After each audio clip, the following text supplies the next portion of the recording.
right. Go TikTok.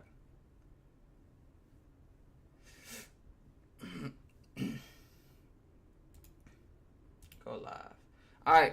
We're live everywhere now. All right.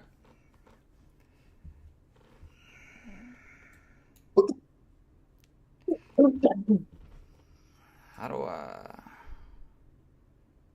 I'll see it on YouTube. Is the YouTube showing on mine? It says we're live.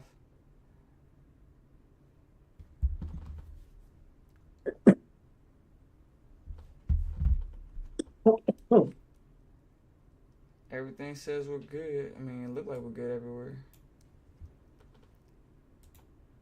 Hi, Aqua. Mirror, you here? Let me see. Sorry, yes, sir. My fault. Nah, you good. I'm just trying. I can't see you because if you turn your camera off, it like take you off the screen. So I don't know if you. I could just check the meeting participants. Alright, when Carlil gets here, give him permission to record. Wow. Alright, everything's You all set 100% up. on the YouTube live being on. You said what? I say you 100% on the YouTube live being on. I'm gonna check my phone. Cause it says it's good. The same convo. Yeah, say we live. Yeah, I can see it on my phone. I don't know why it's not popping on my TV. Go out and come back in. We should be good on YouTube. Yeah, I just checked it. We good on YouTube. We good in the West. Shit. The biggest lie ever told. Let me 1v1 them was 14 and 11.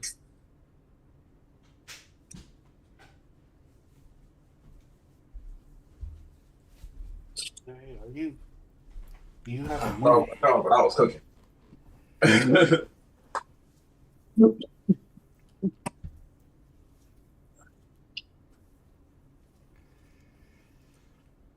If you're gonna, you wanna know what you do to me? Don't talk about it, be about it. Let me see. Let me see. Let me see.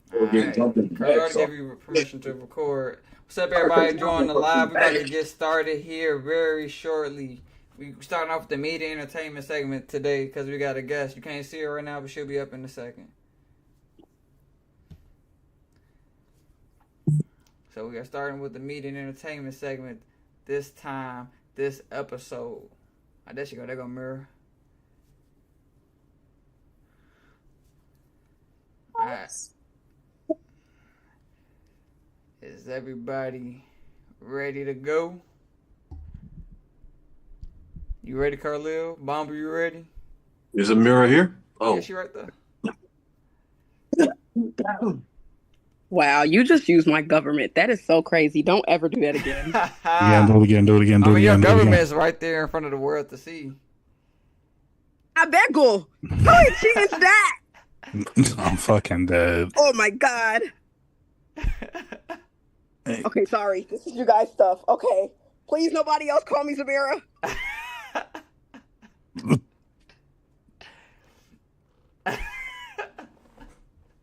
Bro, where are we? All right, Carlil, you ready? Go, you can start recording whenever. Oh shit! I was checking my email. Okay, yeah, let's do it. Let's do it. Let's do it. I'm ready when you are. Oh, dang. Mirror didn't know about the red code. It's all right. Sorry, it's just imagine it. Damn, y'all didn't tell me nothing. Just I imagine. didn't know until I just looked around the room. You feel me? Hey man, it happens. But I'm ready when you ready, Big Ken. I'm ready. I'm ready on you. The leader says he's ready, so we're ready. All right, recording in 3, No, he 2. wasn't the other group. Recording in progress.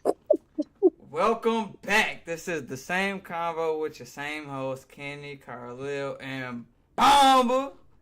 As you can see, Yes, Malik's not here sir. today, but we got a special guest. Let's say what's up again to the people.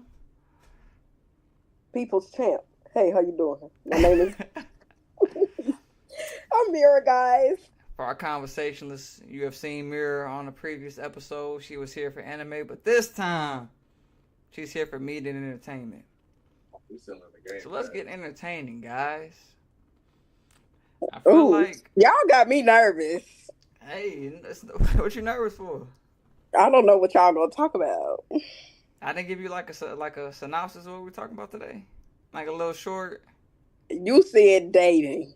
That's about as. Yeah, we talking dating That sounds today. like Kenny. We talking That dating. sounds like Kenny. Yeah, I was about to say that sounds exactly And like Kenny. mind you, I tell y'all, let me know who the person is that's talking to me on that page. Y'all never My do. bad. I should have told you. It was me. It was I. It was me.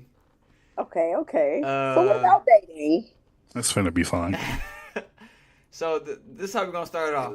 The first question I have to discuss: do y'all think social media is like ruining modern dating? 160%. We're gonna test it out first. It's not See, all. that's a woman with some common sense on her shoulders. Oh, wow, that's how you gonna start? Yeah, yeah. That's kind of crazy. Okay. Hey, I want to hear your answer before I give my answer. I mean, nah. Mira, explain why you say yeah.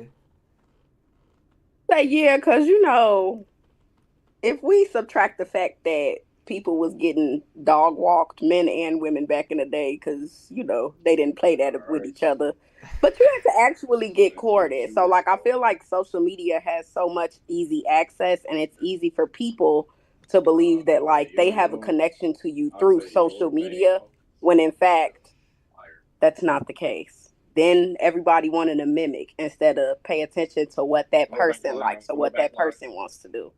So I feel like it's terrible now. That's facts. I agree with you 100%. What about you, Bomba?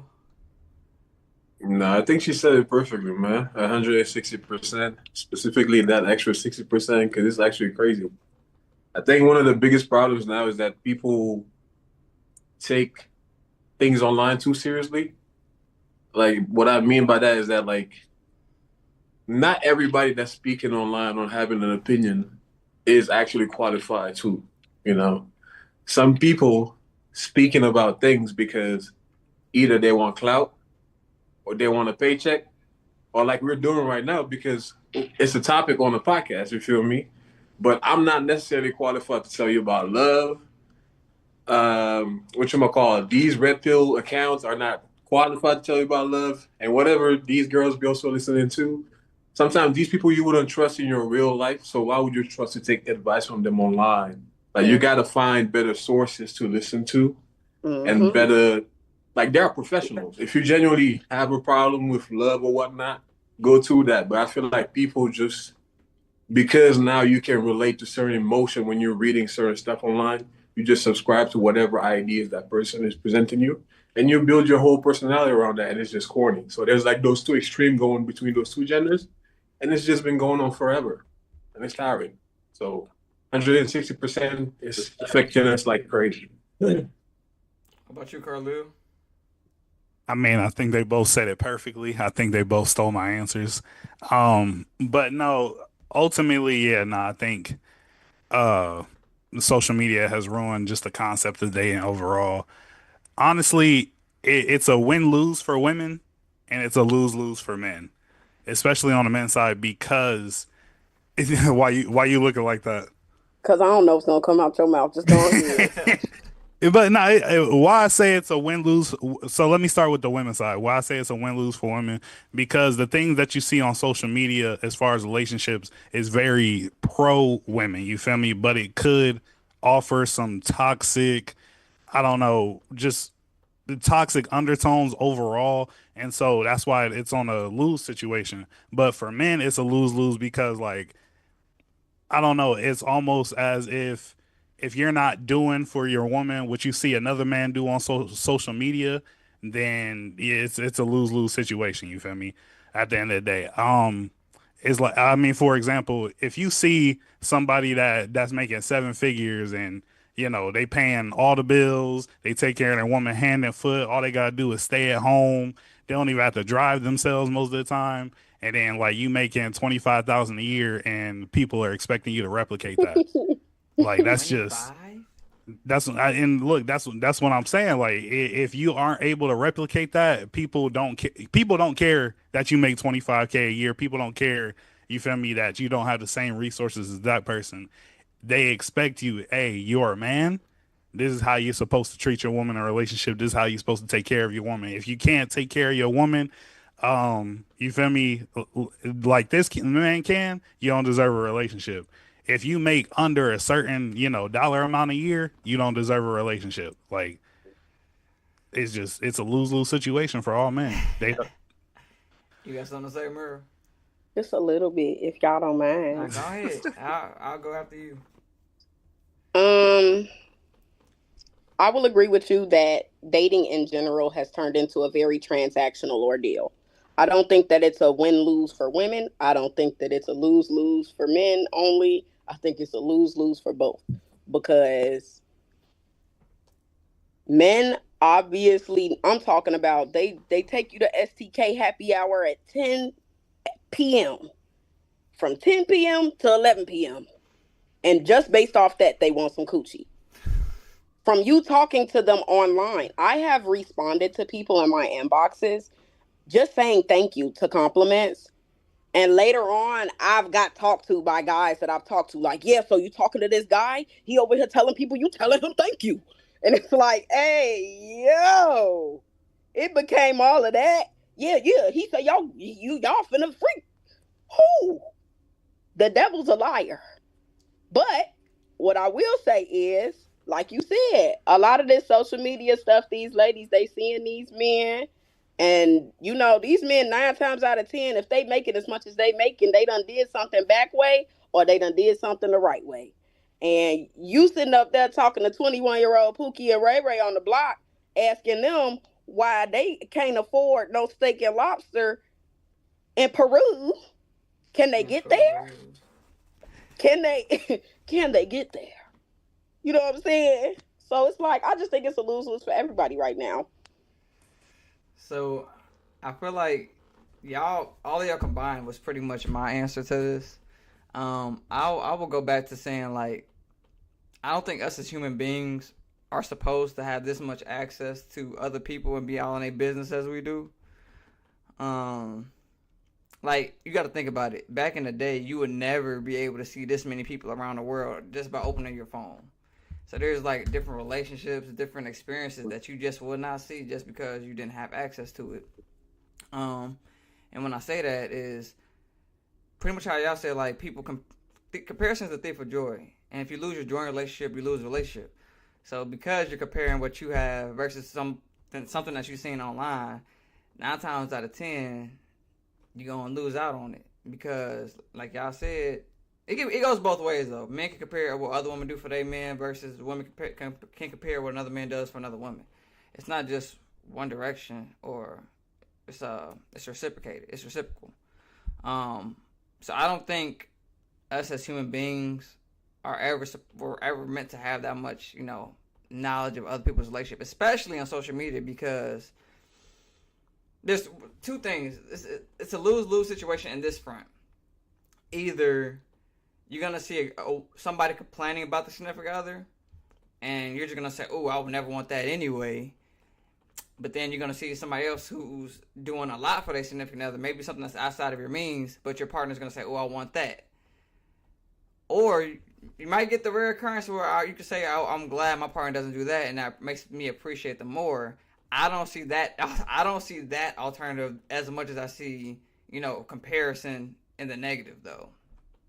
I see a very rare case with, like, oh, I'm so glad my man doesn't do this, or I'm so glad that my girl doesn't do that. So that's one. And then 2, I feel like people neglect the fact that when they're watching other couples on social media, they neglect the fact that there's a whole bunch of stuff that they don't post online.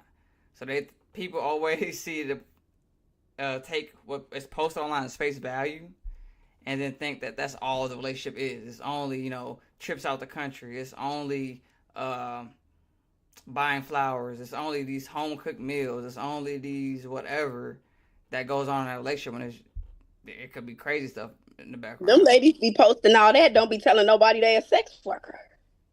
Hey, so, here we are. Get up off of social media, y'all. Touch grass. Touch some grass.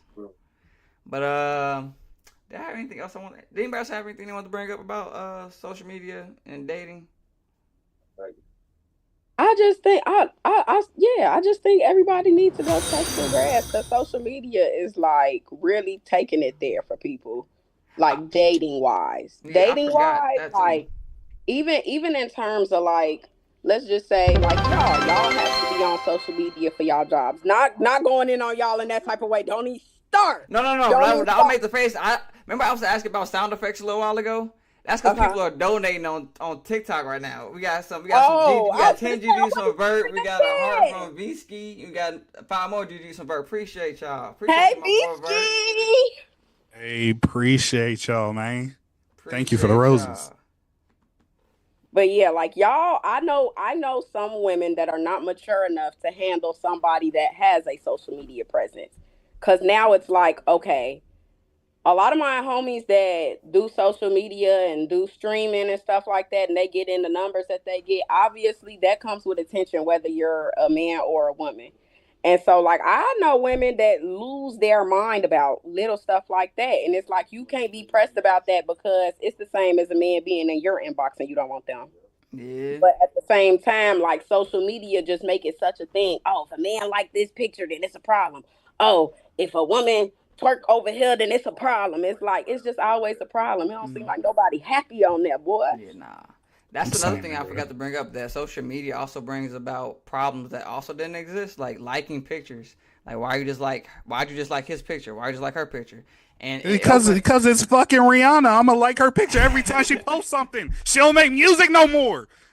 I'm sorry. I'm sorry. I just went to another place. My My bad. man got PTSD. Like somebody did something to you about Rihanna. I My- know. Let me. Hey, I'm gonna go but back and mute myself.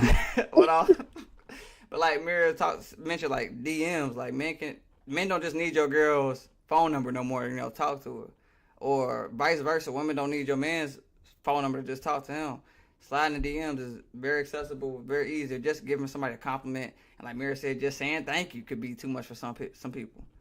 So I mean, it has its pros and cons because you have access to more people to open up your dating pool. But once you are dating somebody or have a boyfriend or girlfriend, it can cause a ton of other issues that did not previously exist. It's honestly all about. I feel like we gonna go over solutions in a minute, so I'm gonna wait to say it. Nah, we ain't gonna know no solutions. We only want problems He today. said it's only the Okay, problems. okay, it's only the problems. Okay, let Another me. problem be that 50-50 conversation. I'm tired of it. Black people, wrap it up. Facts, Yeah, for real. facts. Wrap it up. It's only, and mind you, I'm saying this to say, seriously, the conversations that we be having don't be making no sense at all for no reason. For no reason. When in reality, I feel like social media has caused people to believe that relationships have a certain format. And that's the only way that things should be going in that one format. Mm-hmm. He needs to be paying all the bills, and you don't do nothing. Not even take care of the household, because I know plenty that genuinely don't even know how to mop right, but are on Facebook, on social media every day. Oh my God, these niggas ain't got no money. These people can't do nothing for me. Da, da, da, da, da. Bruh, do what's for you. Do what's for you. If you know that your man work a certain allotted amount of hours and maybe he get paid a little bit more than you, then why not pay the Wi-Fi bill? And you don't want to pay most of the bills. Pay the Wi-Fi bill. Pay a little Sally bill. Do something. Facts. Now, if he got it like that and he adores you and he would like to pay for absolutely everything, then great. But what I will say is help a nigga out. Facts. Hey, Help a nigga out. The 50-50 conversation is just it's another lose-lose situation because you can be going 50-50 and say and it's social media. Just say y'all talking about it in the comments on the shade room and stuff like that. You can be like, oh well, me and my girl 50-50. Oh, this nigga's a loser. You got yep. 100,000 people coming at you. This nigga a loser. He broke. He can't pay for it. And then on the other side, it's also lose-lose. What about a nigga that be like, oh, I'm taking care of everything. My girl don't have to lift a finger. Here come a whole bunch of hating ass niggas. Oh, this nigga a sucker. He getting played. Like it's always I gonna think be. ultimately we just all saying how toxic social media is and just in general. You can't win regardless of what you It's go through. very You toxic. And can't. on the 50-50, man, just I know sensible people know this already, and I remember a few years ago, a wise man named Kenneth Anton Trotter Jr. Bro, you told me put my whole government on it. You gonna say my social next? two Yeah, seven run that. seven 5-3-4-9-3-7. Get Write the that down. Um, Write that down. but no, a wise man once told me, man, you have to ultimately do what works for you in your relationship, bro. It doesn't matter if you make more of the money. It doesn't matter if the girl make more of the money. At some point, if somebody's not super rich, y'all need to work out a percentage basis. You feel me? Like at the end of the day, do what works for y'all's relationship and make sure y'all building together. Thank you, fact. Kenneth Anton Trotter Jr. And that's Junior. I had to double down, bro. It was already out there. Sir. I feel like, bro, honestly, that's not just the solution to the problem with social media. That's just a solution to happiness. Like, if you, at some point, like a lot of people that are happier now, like, that's why I'm not mad at some of the bros that I just randomly disappear. Because if you're in a relationship and you genuinely want to nurture a family and you kind of feel like you got to disconnect for that, I support that. Because sometimes that's necessary. Like, you have to cut off a little bit. Like, maybe we still over here clowning and shit, like we say, like trolling. And sometimes, like, that might be fun. That's not healthy if it's like too piled up. When you have real deal problems, you don't need a nigga that ain't got nothing going on over here, just yapping in your ear or potentially influencing you. So when, like Kenny said, when you have access to that variety, like before, that's like probably why marriages lasted so much before, because you don't know what your neighbor got going on, even like let alone the people in the village. You know what I'm saying? So you always focus on your problem. Like when there is a problem, it's a problem between us.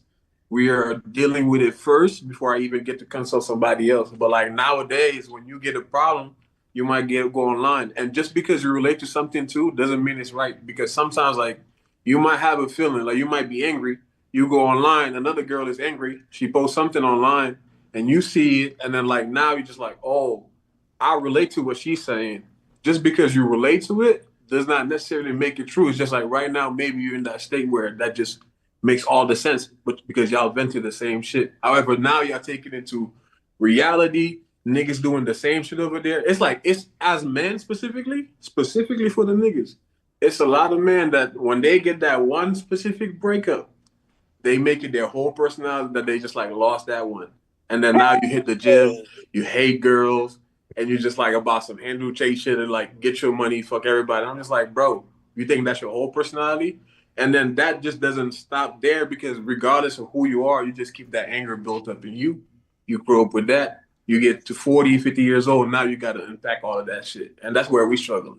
Because now like you have trauma that you're going through at an early stage when you're dating, and then you carrying that trauma that's causing more trauma when you're maybe like at the age to be a parent, and then now you're passing that shit on. To add on really quickly, I apologize.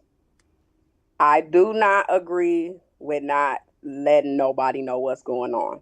I agree with not letting social media know what's going on in your relationship. And I say that because a lot of times, especially in the Black community, but it derives from a lot of the slavery that came, they had to sit there and make us be quiet in regards to if there was someone else that was from up north, and let's just say that they weren't necessarily as racist or racist at all. It was very hush, hush, hush. So that has seeped into our lives in a variety of ways. And I feel like that's why a lot of issues happened back in the day, because it was just so keep it on the hush. Everything is always let's sweep it under the rug. I agree wholeheartedly about not taking it to social media. Because if anybody, whether it be a man, woman, dog, child, have a problem with me and you take it to social media, your next bet is to take it to God. Because I'm not talking about it no more. You talked to the people you wanted to talk to, which was obviously a whole bunch of people you did not even know like that. Let's just say you do know some of your Facebook friends, Instagram friends, like 100 people. They could never understand what we go through on a day-to-day basis at all. Everybody has their own personal feelings. So now, like he said, you got people chiming in, and man, meanwhile, you just got a little attitude. You just want to share a little something, and now everybody piling in like, oh yeah, I knew he wasn't treating you right. Oh yeah, I knew she wasn't Jack Diddley Squat. Forget her. No, please do talk to somebody who has sense. Don't put it on social media, people. Do not put it on social media. I mean, the unfortunate reality is, even if y'all argue or whatever, if y'all break up, it's over with. Everybody gonna know, because 9 times out of 10, if you've been in a long term relationship, y'all That's got different pictures. though. Y'all got pictures posted. The second them So pictures, even if you break up, you ain't got to explain nothing to nobody. You can say what you want to say. I personally never say when I'm together or when I'm single. I never state that a day in my life. You will know if you see a brother or a sister. That is it. That is all. hey, If you don't see them no more, then oh well. But why would you be asking anyway? Because the people that needed to know. you always gonna get that. Oh, what happened? Somebody gonna ask. That's fine. What you answering them for? Well, I would literally ask them like, how does this benefit you? By you asking me this, by you gaining this information of what's going on with me, how does this benefit you? Well, if they trying to be next. Uh, Damn. That ain't the way to do it, by trying to backdoor somebody, trying to be slick. Because you know what come after that? A lot of times, specifically, no offense, with men that I be seeing, oh man, I always knew that he wasn't going to do this. Alright, dirty Mackie. You know, now you pillow talking. Now you Can't trying be to dirty down the next macking. person to try to get, you know what I'm saying? I can't stand it. Shit. whole time you and bro finna go hoop tomorrow. Like, Man, I done Feel seen me? it all. It's feisty out here. But now that Feisty and feisty. we got the blood flowing, let's get to the real topic. So Oh my God, The no. real That's the topic. real, This was that not wasn't the it. real This topic? wasn't it it. was a good warm up, What good the icebreaker, you know. This nigga getting text on message was a topic. lie.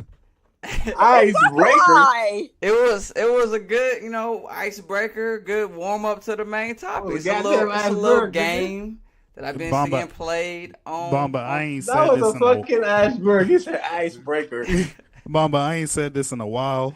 But remember when I used to Some say all the bullshit. time whenever Kenny hosted, I'm scared. This is one of those moments. Oh, you Nah, might should definitely. be, honestly. Yep, I turn it off. could understand the sentiment now, because what? It's about to get spooky. Yeah, it's about to get spooky. But so I've been seeing, it's with the rise of social media and relationships on social media. There's been a whole lot of terms thrown around, princess treatment and bare minimum.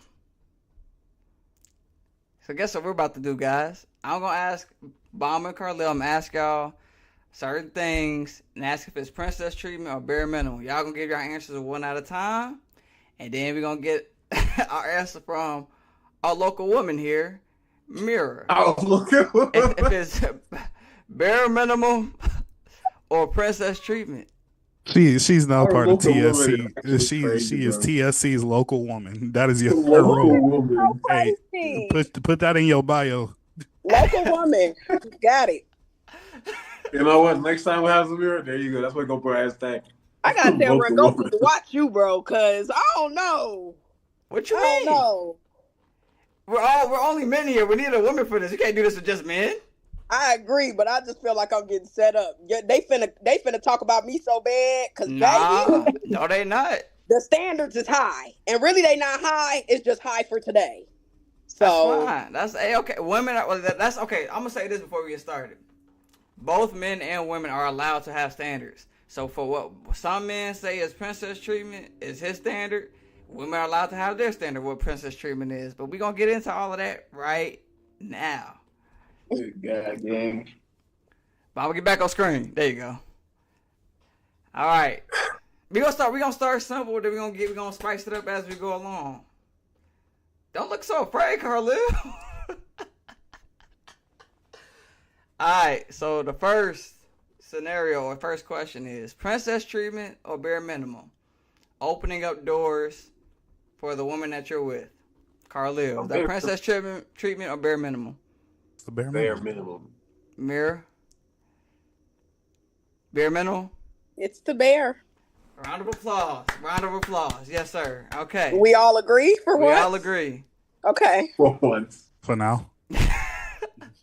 All right. Carlil, honestly, like you're walking on thin ice anyway, so please, okay? Come on, bruh. I got ice skates. Let's do it. Walking on the roadside of the sidewalk with your woman. Bare minimum or princess treatment? Bare minimum. Bare minimum if you're a gentleman, unless you're a dickhead. All right, Mirror. Bare minimum. Okay, cool. We got to be 2 for 2. All right. Okay. You and your girl at the movies or somewhere and it's cold in there. She didn't bring a hoodie, but you got a jacket on. Do you take your jacket off and be cold and give her a jacket? Bare minimum or princess treatment? Bare minimum. Bare minimum. Ken, where are you getting these from? Oh, just wait. We about to get there. Okay, that was the one. Okay, how about this? How about this, gentlemen? We're gonna take it up a notch. You got 3 low tier. We're gonna take it up just a tiny notch here. Okay.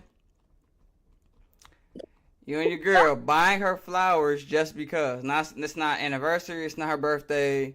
You just buy her flowers just because. Is that princess treatment, or is that the bare minimum? Bare. That's bare. Usually, to replace them anyway as soon as they get old. So, I mean, that's an easy way to do them. Like, you buy them, and once they get old, it's time to replace them. Feel me? They got a good 2 weeks, I think. I don't know. It's been a minute. Okay. Mirror. I do feel like that's the bare minimum. If the woman likes flowers, it's not nothing big to make your lady happy. Flowers be costing $6.99. Okay, I think this is a good place to put a pause. Actually, I should have did this at the beginning, gentlemen. What would you define? How would you define princess treatment? How would you define bare minimum? How would you define princess? See, what?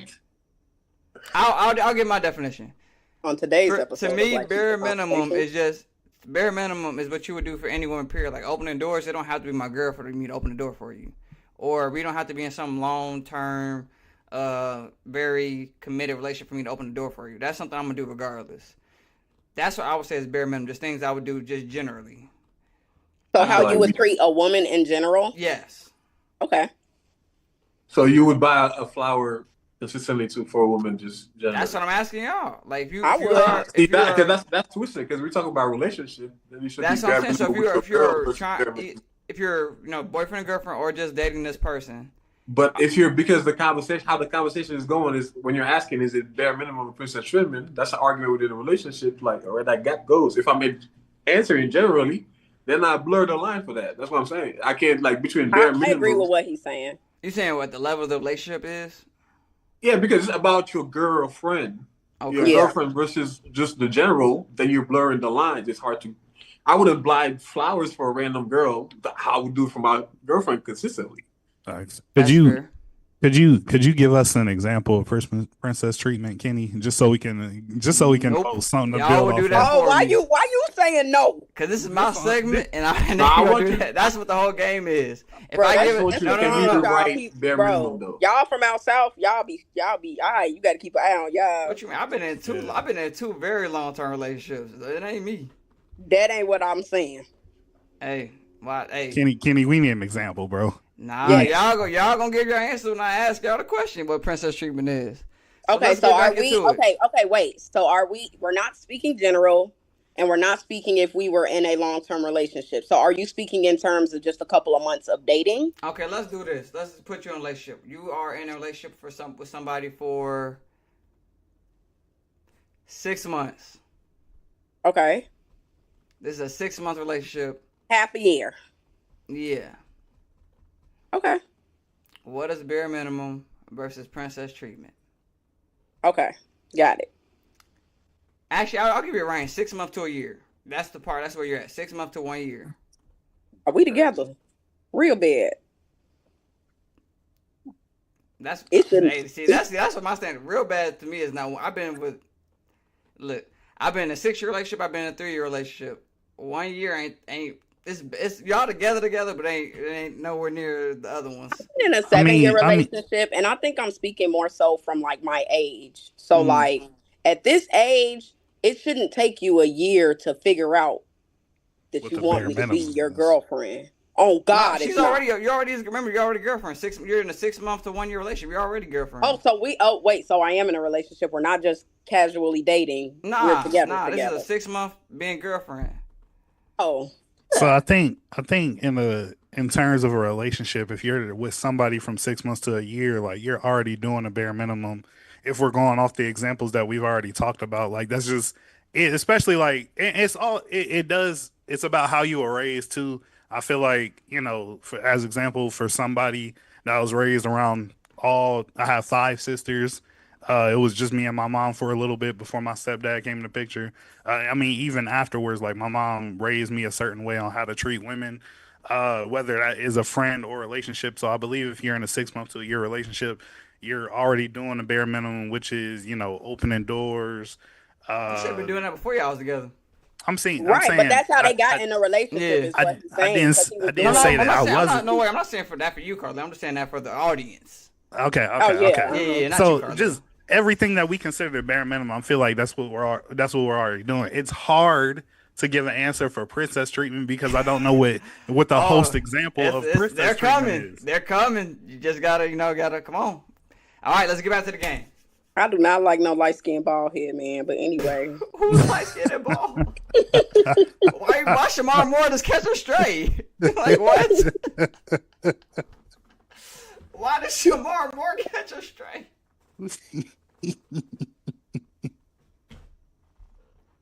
No, that's comedy. What? Y'all play too much. All right. Let's go, Kanar Moore. All right. So the next question. Next question. All right. Memorizing your girl's, let's say, Chick-fil-A order, and whenever you order your food, you just bring her some home with you. Princess treatment, bare minimum. I think that's bare minimum. I feel like whenever, especially if it's the weekend, y'all both at home. You feel me? If I'm going out to get food or she going out to get food, like one of us is going to call the other to be like, "Hey, do you Hey, want this something? I'm week. finna go here." You feel me? Mm-hmm. Even if you don't like Chick-fil-A, like they gonna ask if you want something. Got you, Bomba. Yeah, it's a bare minimum. I don't think that you getting food, period, and you have your girlfriend at home and you just come in with your plate, bro. Like that's not happening. All right, Mira, I'm sure you're gonna say bare minimum. You know, as much as I don't like Sanji would disapprove of anybody not getting any food. So I feel like that is the bare minimum. All right, we're gonna go up a notch again. Your girl comes to you and says, "I feel ugly," so you decide to take it upon yourself to book her to get her hair, nails, and feet done. Princess treatment or bare minimum? You can afford it consistently. No, I just don't be adding. I didn't say all you can afford it consistent. I just gave you a No, yes, I'm scenario. gonna say that. You can afford it consistently because at the end of the day, you still gotta be reasonable. If you cannot afford it, you're not doing it, regardless of how bad you want it. Yes, I'm advocating it. I think that's on the line because if that's something that we're doing all the time, then you feel me. Like one, how many times does my girl think she's ugly, and then two, This is the first time Is it she's like ever come to 15? you. Like this is the first time she came to you and she said, "I'm ugly," or "I feel ugly," or this is within the first few times she comes to you and says, "I feel ugly." okay, I don't. Okay, so if this is the first time, the first few times or the first time, Kenny, It's within the first 5 times she's done it. the first 5 times, are they close together? It's within 6 months to a year. That's close together. I feel like if you're doing it that consistently, it is because you're. I said it's within the first 5 times, so it gives you a range. But you set a timeline before we started. 6 months to a year. I know. I gave you that. Yeah, that's fine. I don't know. I feel like that would be on the verge. You feel me? Because it doesn't. Because I would say No, wait. Okay, well, I give every. one rule. Hold There's on. no word. You got to give either princess treatment or bare minimum. Can I finish explaining Go ahead, why my it's fault. on the verge though? I'm saying like because if your girl comes to you all sad like that, feeling ugly, you're gonna want to do something nice for her. Now, if it's paying for hair, nails, toes, whatever, all the beauty stuff, every time she does it, I will say that is on the verge of princess treatment. But if you're just doing something out the kindness of your heart and it's not, $1,000 plus consistently, then I feel like that's bare minimum. I feel like it could go both ways, bro. I agree with him wholeheartedly. I was about to say, depending on what you're showering her with, you feel me? Like it can go both ways. Bomba. I mean, I absolutely agree with Carlo. I just wanted to say the reason why you got to blur the line, because at the end of the day, I could be somebody that's like all about princess treatment. And for example, that's why I'm saying like situations matter. If I can afford it and I want to give you princess treatment, maybe when you come in and you're telling me that you're ugly, sometimes I'm like, yo, maybe I can give you like a little spa day, whatever. Cut your own, like cut your nails, whatnot, help you do your facials, why not do it myself for you? That's princess treatment, but maybe the pockets ain't there. That's why I'm saying like it's circumstantial. If I don't have the money, you're not always coming to me and saying, I feel around, I'm just like, here's the money, go to the salon. If I can't afford it, maybe I have that tax bracket. You don't know. I feel like this is where I'm gonna come in and say something. The reason I would say this is princess treatment is because this is going above and beyond. This part is going. This is not being a gentleman. This is not doing the basics like I'm gonna give you a hug, I'm gonna kiss, I'm gonna reassure you with words, and you're also gonna do that, but then you're also gonna take it up a notch and say, hey, let me pamper you a little bit.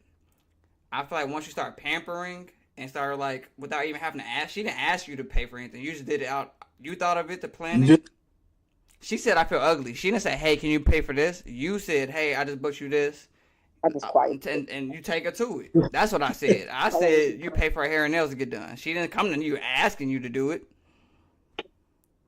I said, you take it upon yourself to schedule it and get it done. I feel like, again, I'm up here with it. So what I will say is this. I agree mainly with Carlil. I feel like if someone is trying to court me, even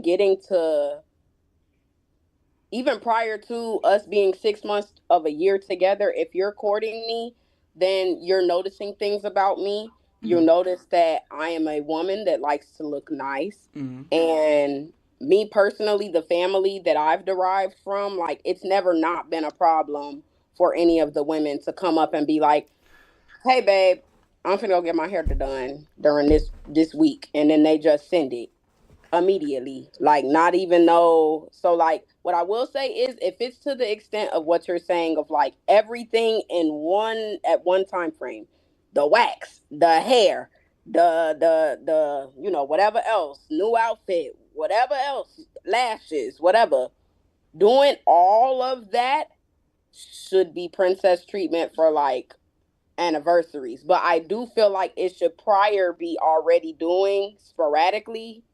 I'm sorry, not doing, but done sporadically prior to that.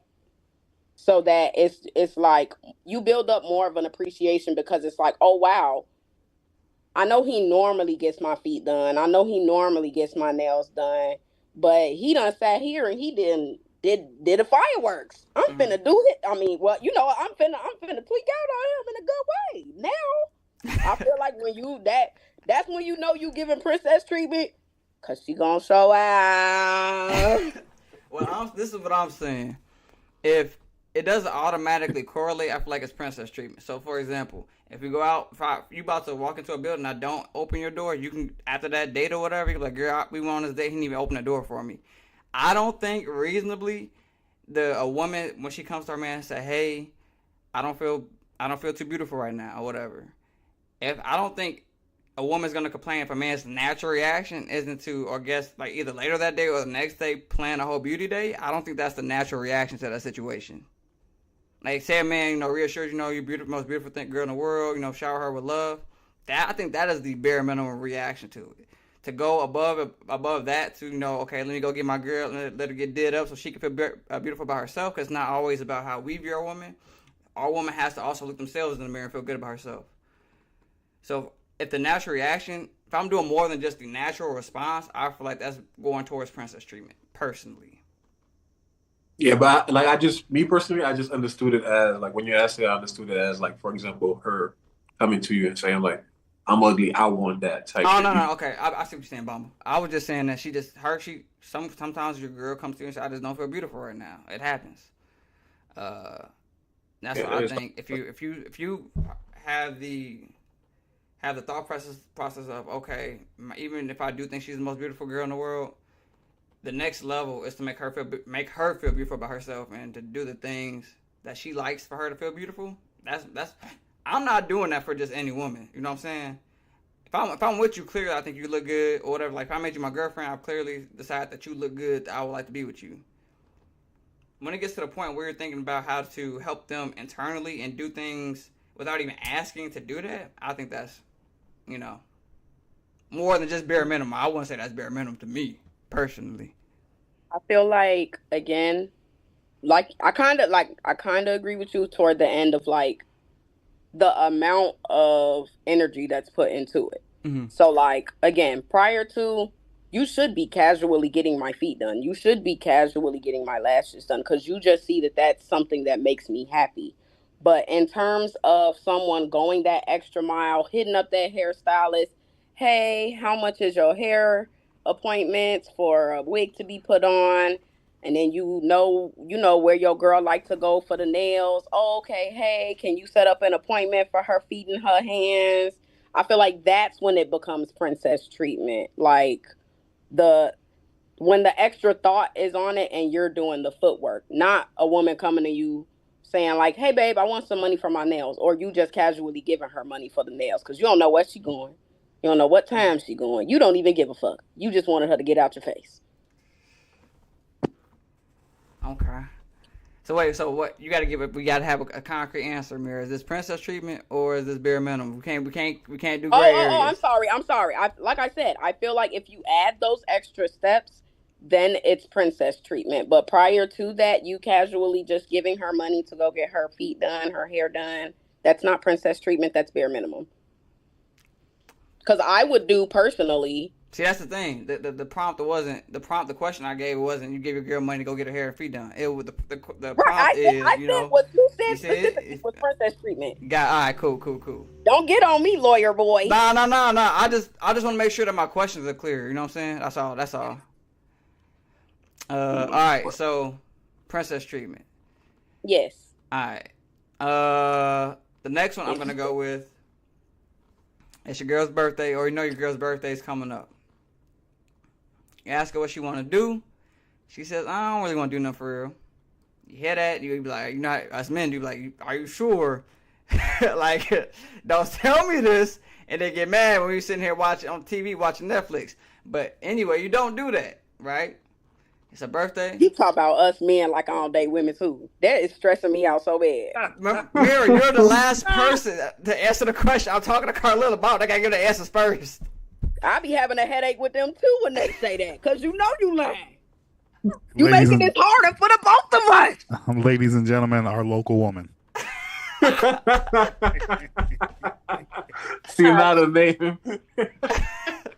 Y'all don't understand what I've been through. How y'all gonna let Carlisle have an episode? I had an episode just then.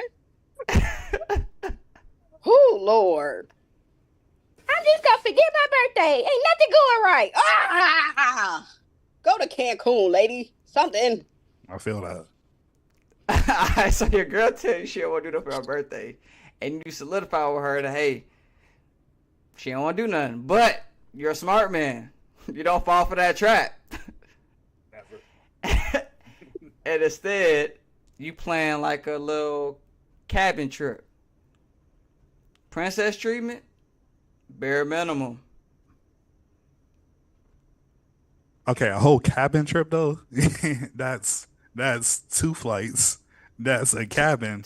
That's invite. I got you. Yeah. Maybe it's in driving range. They got cabins in Texas. You said what? They got cabins in Texas. Okay, my Ain't fault. got none in Chicago. They booking that flight. You ain't got no backwoods in Illinois. Well, I mean, you said Chicago specifically. My fault. They got some Indiana. They gotta have some Indiana or Wisconsin. In Wisconsin, they do. You take a little drive. In Wisconsin, they do, yeah. They don't be hitting on nothing, though. Probably not. Not really. Is that princess treatment or is that bare minimum? I need some answers from the fellas until we get to Mira. Right. Tell us. I'm gonna go princess treatment. That's a whole trip. You feel me? Like if it was, because again, at the end of the day, like your girl could really not. She never wants to do nothing, bro. She never wants to do nothing, but she might want to do something. Like if you know that your girl like will want to go out for food, go get some drinks, you feel me? Have some friends around for the weekend. If you know that's all she want to do for her birthday, I feel like at least doing something that's the bare minimum. Planning a whole trip, that's princess treatment. Big Bambi. What do you think Carlos said, man? Princess treatment. All right, Mirror. What's the final verdict? Bare minimum. That's bare Look at minimum. this. Is Look that a at real y'all answer? talk. Look at y'all. Is that a real answer? No, I'm sorry. I just wanted to. Oh my God! I was about to say this is crazy. But no, look. What I will say is this: do I feel like if I have a significant other, regardless of what it is that you're doing, it's the bare minimum to make sure again that I'm happy? Yes. But like I said prior to as well, now we got a lot of planning going on, and it's not even like it's a guy telling you pick whatever you want and I'll pay for it. This is the man or woman going out of their way to plan it, make sure they got a rental, make sure they got the flights, make sure, so I feel like that's princess treatment. All right. All right. But So for me, if y'all trying to talk to me, it's bare, so don't come over here playing. Mirror, that's wait for you. That's bare minimum for you. Oh Lord. All right. Next question. Buying your girl gifts randomly. Princess treatment or bare minimum? Bare minimum. We got like if I'm out shopping, I'm like that'd be fire. She would look fire in that, or I know she would want that. Like that's just that. I feel like I ain't gonna speak for everybody. I feel like for me, that's just regular. You feel me? Like if I'm out somewhere by myself and like I'm shopping for myself, but I see something that she'll like. What about the co-author? Like I'm a go get that. I'm gonna get that. You feel me? And it doesn't matter if it's like small. If it's something like 800 plus. Okay, well, let me either go back home and Klarna it, or it's gonna be a while. I'm gonna still get it later on. You feel me? But it is. I think that's bare minimum. Just giving gifts randomly. All right, Bomba. Just a reminder, you like/love these people, so I don't know if I love you at 6 months yet. What you the like fuck slash are Oh, you wait, talking about? Okay, I we don't talking know about. Maybe I'm What thinking, are I'm not, you I'm not talking in about? love. I'm not in love. Let me clarify. I'm not in I'm love. just at 6 saying, like months. that's why I gave you the like option. What's Yeah. You what's like the them enough to be with them for what's 6 to a year. what's the difference Or between love. being in love and loving somebody? It's a difference. There's I know it's a difference, but I want to know what his difference is. I want to know his difference too, because that was a wild statement. Facts. I went to in love because I don't know why I jumped to in love when I skipped over love. I love a person because I genuinely care about them. I care about their well-being. I pretty much care about their daily life. If I'm caring about your daily life and there's somebody I talk to every day, if I wake up and you're the first person I'm trying to talk to, last person I talk to before I go to sleep, eating with you and watching TV, I'm sharing life with you at this point. Where now I love you. But in love is I will die for you. I don't want to be with anybody else ever. I want to spend the rest of my life with you. I will make sure I will care about your life more than I care about mine. Or I will try to sustain your life. You know what I'm saying? Like I would do whatever it takes. I would give you my last. That's in love. You feel like if you were a year in, you still wouldn't be in love? I think he said 6 months. He said 6 months to a year. I said at 6 okay. months you're not in love. I said at 6 months I'm not in love yet. At 6 months, I concur. I wouldn't be in love. But after a year, Random I'm question. asking you specifically. After a year. After a year, yeah. Okay. All right. Whew. Given that it's a strong year, like if it's a strong, like we're not about to break up after this year, or just I ain't gotta gonna give a lie. little I'm just context. the type of person that I'm not thinking of relationship till I'm in love. So that's why like I feel like my timeline might go a jump. Wait, Bob, you can't have a I'm girlfriend dead unless serious. you're in love. If you know me, what'd you say? That's why I don't like. See, I like American men. I don't like your type of men, baby. Because I've been done. Hey, I understand. If you know me, I've been done people with that one of know y'all me, for they real. know that like I just never date straight like people. Like it's just like You gotta be in love we to have a eventually like girlfriend. maybe be friends for a while to whatever. I think what he's saying is like Don't clean it up. We we we could be talking, we could be dating but he's not going to make it official until he feels like he's in We love. we could talk, but I'm not. Yeah, I ain't. No, Like, you don't have more I time. understood that thoroughly. I said because there's a difference between dating and you're my girlfriend. That's Right. two different Because things. at this Yeah, point, that's what they I'm saying. said this your girlfriend from 6 to a year, 6 months to Yeah, a year. you're not my girlfriend till I fall in love. Basically, like, I date. Yeah, cool. My fault, Kenny. I feel like my question veered off into this, and I apologize. But Listen, y'all ain't right on this. On this. Hey, I y'all forgot ain't what my scenario was. y'all ain't right. Is this the buy? Is this the buy gifts randomly question? yeah. But I think we were through with that, and then I asked you a question. No, Bamba didn't give his answer. Oh, my I fault. told you, yes, you're in love with size like these people. That's just common sense. I don't think you He's sick. can He gonna genuinely keep like or adding love the somebody. trash. You're not doing that. I know it's somebody that put you between the wash and the dryer. I know it to be true. Wait, huh? What happened? Y'all know what that means? Put you To get between put the between the washer washer and and the dryer? dryer? Knock your head up against the wall, man. Oh, cause I see what you're saying. I see what you're saying now. Yeah, personally, that's anyway. Mira, was that bare minimum or princess treatment? It's bare minimum, you Bare know. minimum, if I'm bare in minimum, Ross, bare minimum. I Okay. happen to know you like a little bulls or a little, and I see something in Ross for you. I got you, King. All right, cool. All right, so we're getting towards the end here. I don't want to beat a dead horse, but this is one of the big ones. Planning a trip out the country. Bare minimum, princess treatment. What's the difference between planning a cabin trip and a trip out the country? It's a big difference. A road trip versus a flight out the country on like a resort on an island or on something like that. But it don't necessarily have to be a road trip if it's a cabin trip. Is the trip that's being planned specifically for her, or are we planning a trip together? Because taking trips together is bare minimum. Yeah, I agree. Okay, but if the trip is for her, I'm gonna have her in Turks and Caicos. I done bought her new fits. You feel me? She ain't got to worry about nothing. That's princess treatment. Feel me? So yeah, you got to specify. Are you also just taking specifically out of the country? So this is where I come from with dating, right? If this is my girlfriend of we had 6 months to a year. I'm also grown now with grown man money. It's a little bit different now. You rich, bro? Bomba, stop spreading this rhetoric that I'm rich. I have a decent paying job is what I have. He wanted to try to slip it in now. I didn't say that. Yes, you did. I got big boy. Okay, I ain't gonna lie. If you the richest you're my out there. girlfriend, it is tough when it's girlfriend 6 months to a year. Okay, so I guess I gotta give why you're going out the country. If it's the anniversary or just a because trip. It's summertime. It's the summer, and I'm about to take vacation from work, and I need a vacation from my job. You need a vacation from life. I'm booking us a flight to Bali.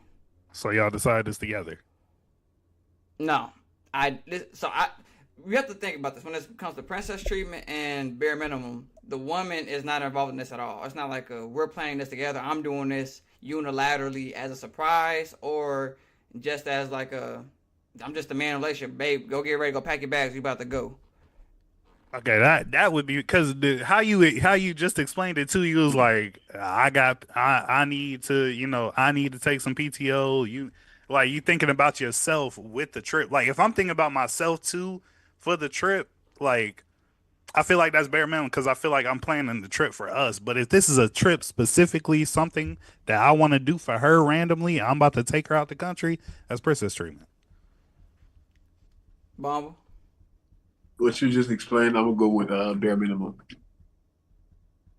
He only liking these hoes, but he this bare minimum for him. Make it make sense. You go What ahead do you and explain mean? this. What you said?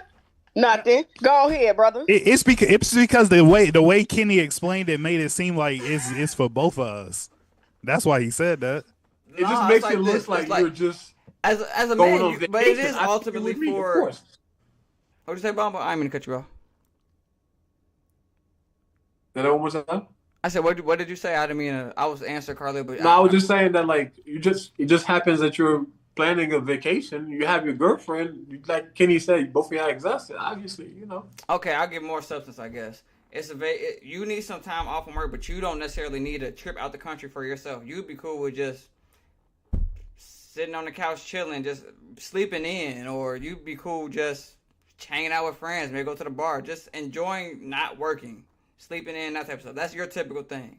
But because you know you have a woman with you who also probably needs a break from work because she's been just as tired as you. You're noticing these things, so you say, "Hey, babe, pack your bags, take off from August 4th to August 14th. We gonna go spend a week in Bali." She ain't gonna say no. You ain't gotta ask no questions. Whoa. If she got a job, she is. Facts.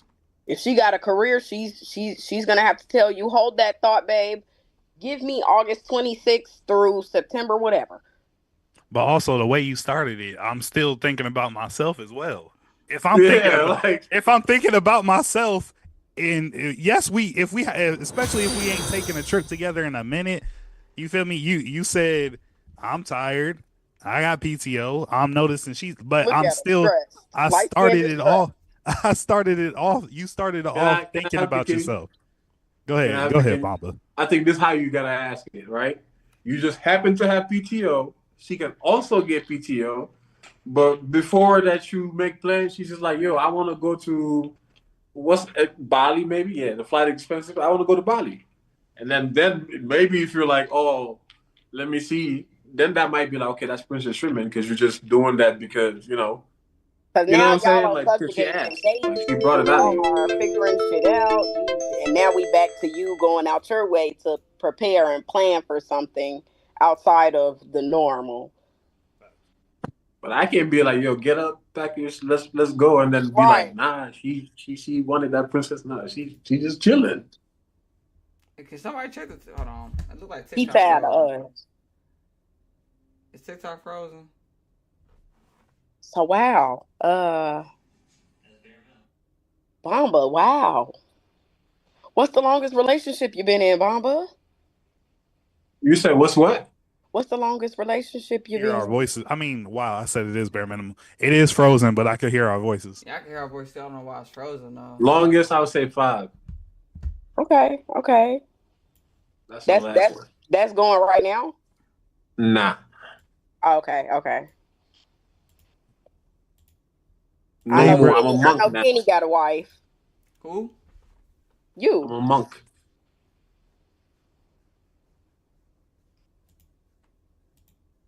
A girlfriend? Just a heads up. I gotta end the live real quick. For people watching on TikTok, we're gonna be right back. People watching on TikTok, my head in that position, does it look big? Please tell me it don't look big. Bro, what? Is my gap out on TikTok? Tell the truth, Shane the devil right now. Y'all bro. funny as hell, bro. I'm gonna be so sick. Ooh. They gonna be like her boobs big, but that fat ass gap fatter. Shut the Why fuck does up. it keep freezing on TikTok? What's up with that? We had 80 live viewers though. Yeah. What up to A and O? Let me do this. There you go, Kenny. W Tech guy. I always believed in you. I'm trying, Somebody bro. got This things. shit being weird. Here we go. So it's only on TikTok though? You said what? Is it only frozen on TikTok? It's only frozen. TikTok's the only one I ended. Oh god. Bro, I swear TikTok hates us, bro. OBS. They're like niggas. L Tech He guy, just bro. said. Oh shit. Kenny's porn stash just came up. What? Yeah, Kenny, it's on bro. YouTube. I hate Kenny, this nigga, bro. Close your tab, bro. This nigga really had me confused. Like, what? Mama, did you see that nigga had a Pornhub login? I hate these niggas. It just asked bro. him to log Why out. It y'all just asked him trolling me? it just asked him to log out. Why y'all trolling me? Is that Donald Trump? Bro, what? What kind of shit you into? Y'all niggas is funny, bro.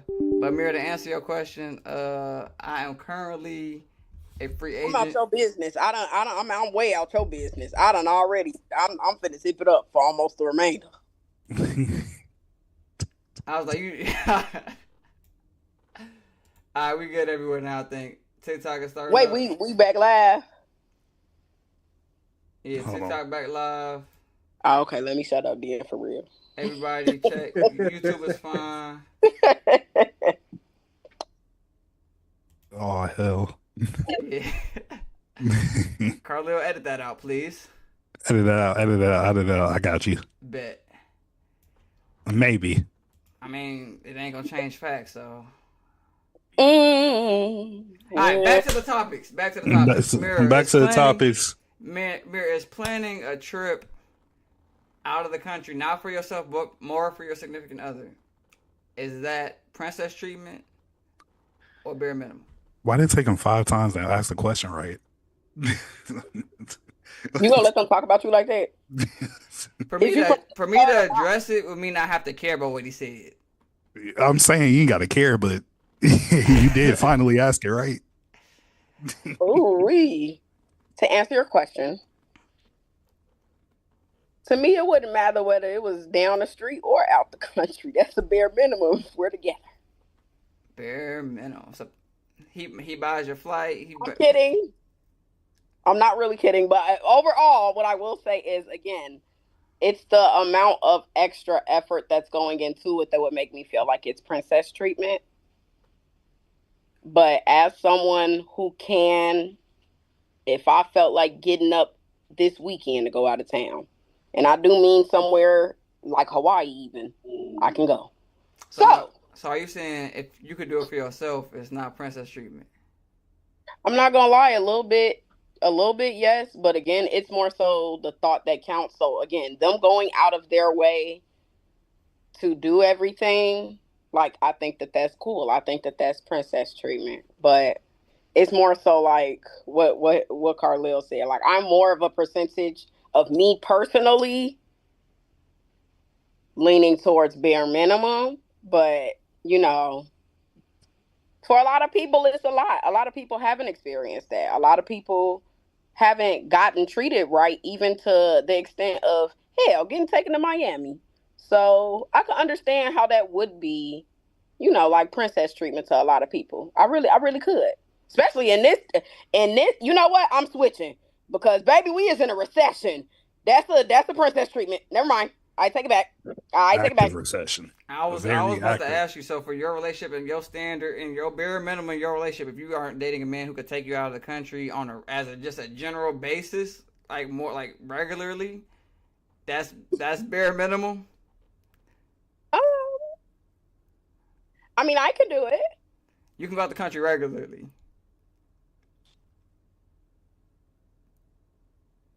I'm not gonna be no Kenny on her acting like I got all the bread. But what I do know is, if I happen to want to jump up and go to Hawaii on Friday, wait a second. You heard her, Kenny. No, don't do we're this. not gonna let that slide, Kenny. Let her continue. But I worked hard for my career. I just so happened to luck up with a great black boss. You know what I'm saying? So I literally just don't have to do nothing but tell him, like, hey, I don't want to come to work. I'm not even going to be here like in the beginning of New Year's when it's like going to be super packed. And my doctor's like, have fun, be safe. And I'm going to be gone for a week. That was just me and my homegirl, excuse me, one. So I do strongly feel like, fiscally speaking, at the age that I'm at, I would prefer for you to either meet me, or if you're not there, which is very understandable because everybody doesn't have, like the networking that I was blessed to be able to have. If you're not doing something in order to work towards that, then we ain't got nothing to talk about. We changing the question. I said your standard is you have to date a man who is able to afford to take you out of the country regularly. Regularly, no. So this is what I'm saying. I don't have to necessarily. She don't have to necessarily, but okay, yeah. What I'm saying is, for me, what bare minimum means is something you should be doing on a regular. It's the bare minimum. You should be doing this. You should be doing this. Period. Like This is the bare But that's minimum. but I feel like you're putting emphasis on where we're going because you keep saying out the country, That's right? the problem. That's the question. We're going out the country. Right, and I get that, but I do feel like again, if we were talking about earlier planning a trip, regardless of what it is, then like planning a trip in general to me is like if you go, it depends on if, like they said, are we doing this as a unit? Because if it's a unit thing, then it's a bare minimum. Because now you know what I'm saying. But if it's a surprise, like y'all said, and like I said, if they have to do extra stuff, go behind my back, you kind of sneaking it on me, surprising me, like, hey, boo, here you go. Then I do feel like that's princess treatment because it's not like it's not like you'll do that for somebody 2 months in. Exactly. Okay. Carlo, we can't hear you. We can't hear you. I ain't say nothing. You better not say nothing. I mean that. Nah, I didn't say a damn thing. I ain't say a damn thing. All right, so I think I got one more. Okay, Big Kenny. Princess treatment. Big rich Kenny. Big lawyer, big dollar sign Kenny from 63rd. He don't play. That nigga K dollar sign. If I get robbed after this episode, it's y'all fault. I just want y'all to know this. Hey man, I'm doming y'all, and that's I keep that thing on me. So sorry. Look, I wasn't on this episode with you, so I don't know what you're talking about. Safe. But princess treatment or bare minimum? Why you smirking? Who? You evil. Why are you smirking? Who's evil? You were smirking. You are evil though. Alright, look. You fucking villain. Princess treatment or bare minimum? Taking your girl on a shopping spree with a minimum dollar amount of $1,000. Princess treatment. Do we do this often? If you can. $1,000 off. Carmel, you the rich one? Carlil the rich man. Y'all heard it here first. Carlil is the rich man. Hell no. Look. Oh no, Bamba been quiet as hell, and you know them the ones though. Them be the ones. Them be the ones for what?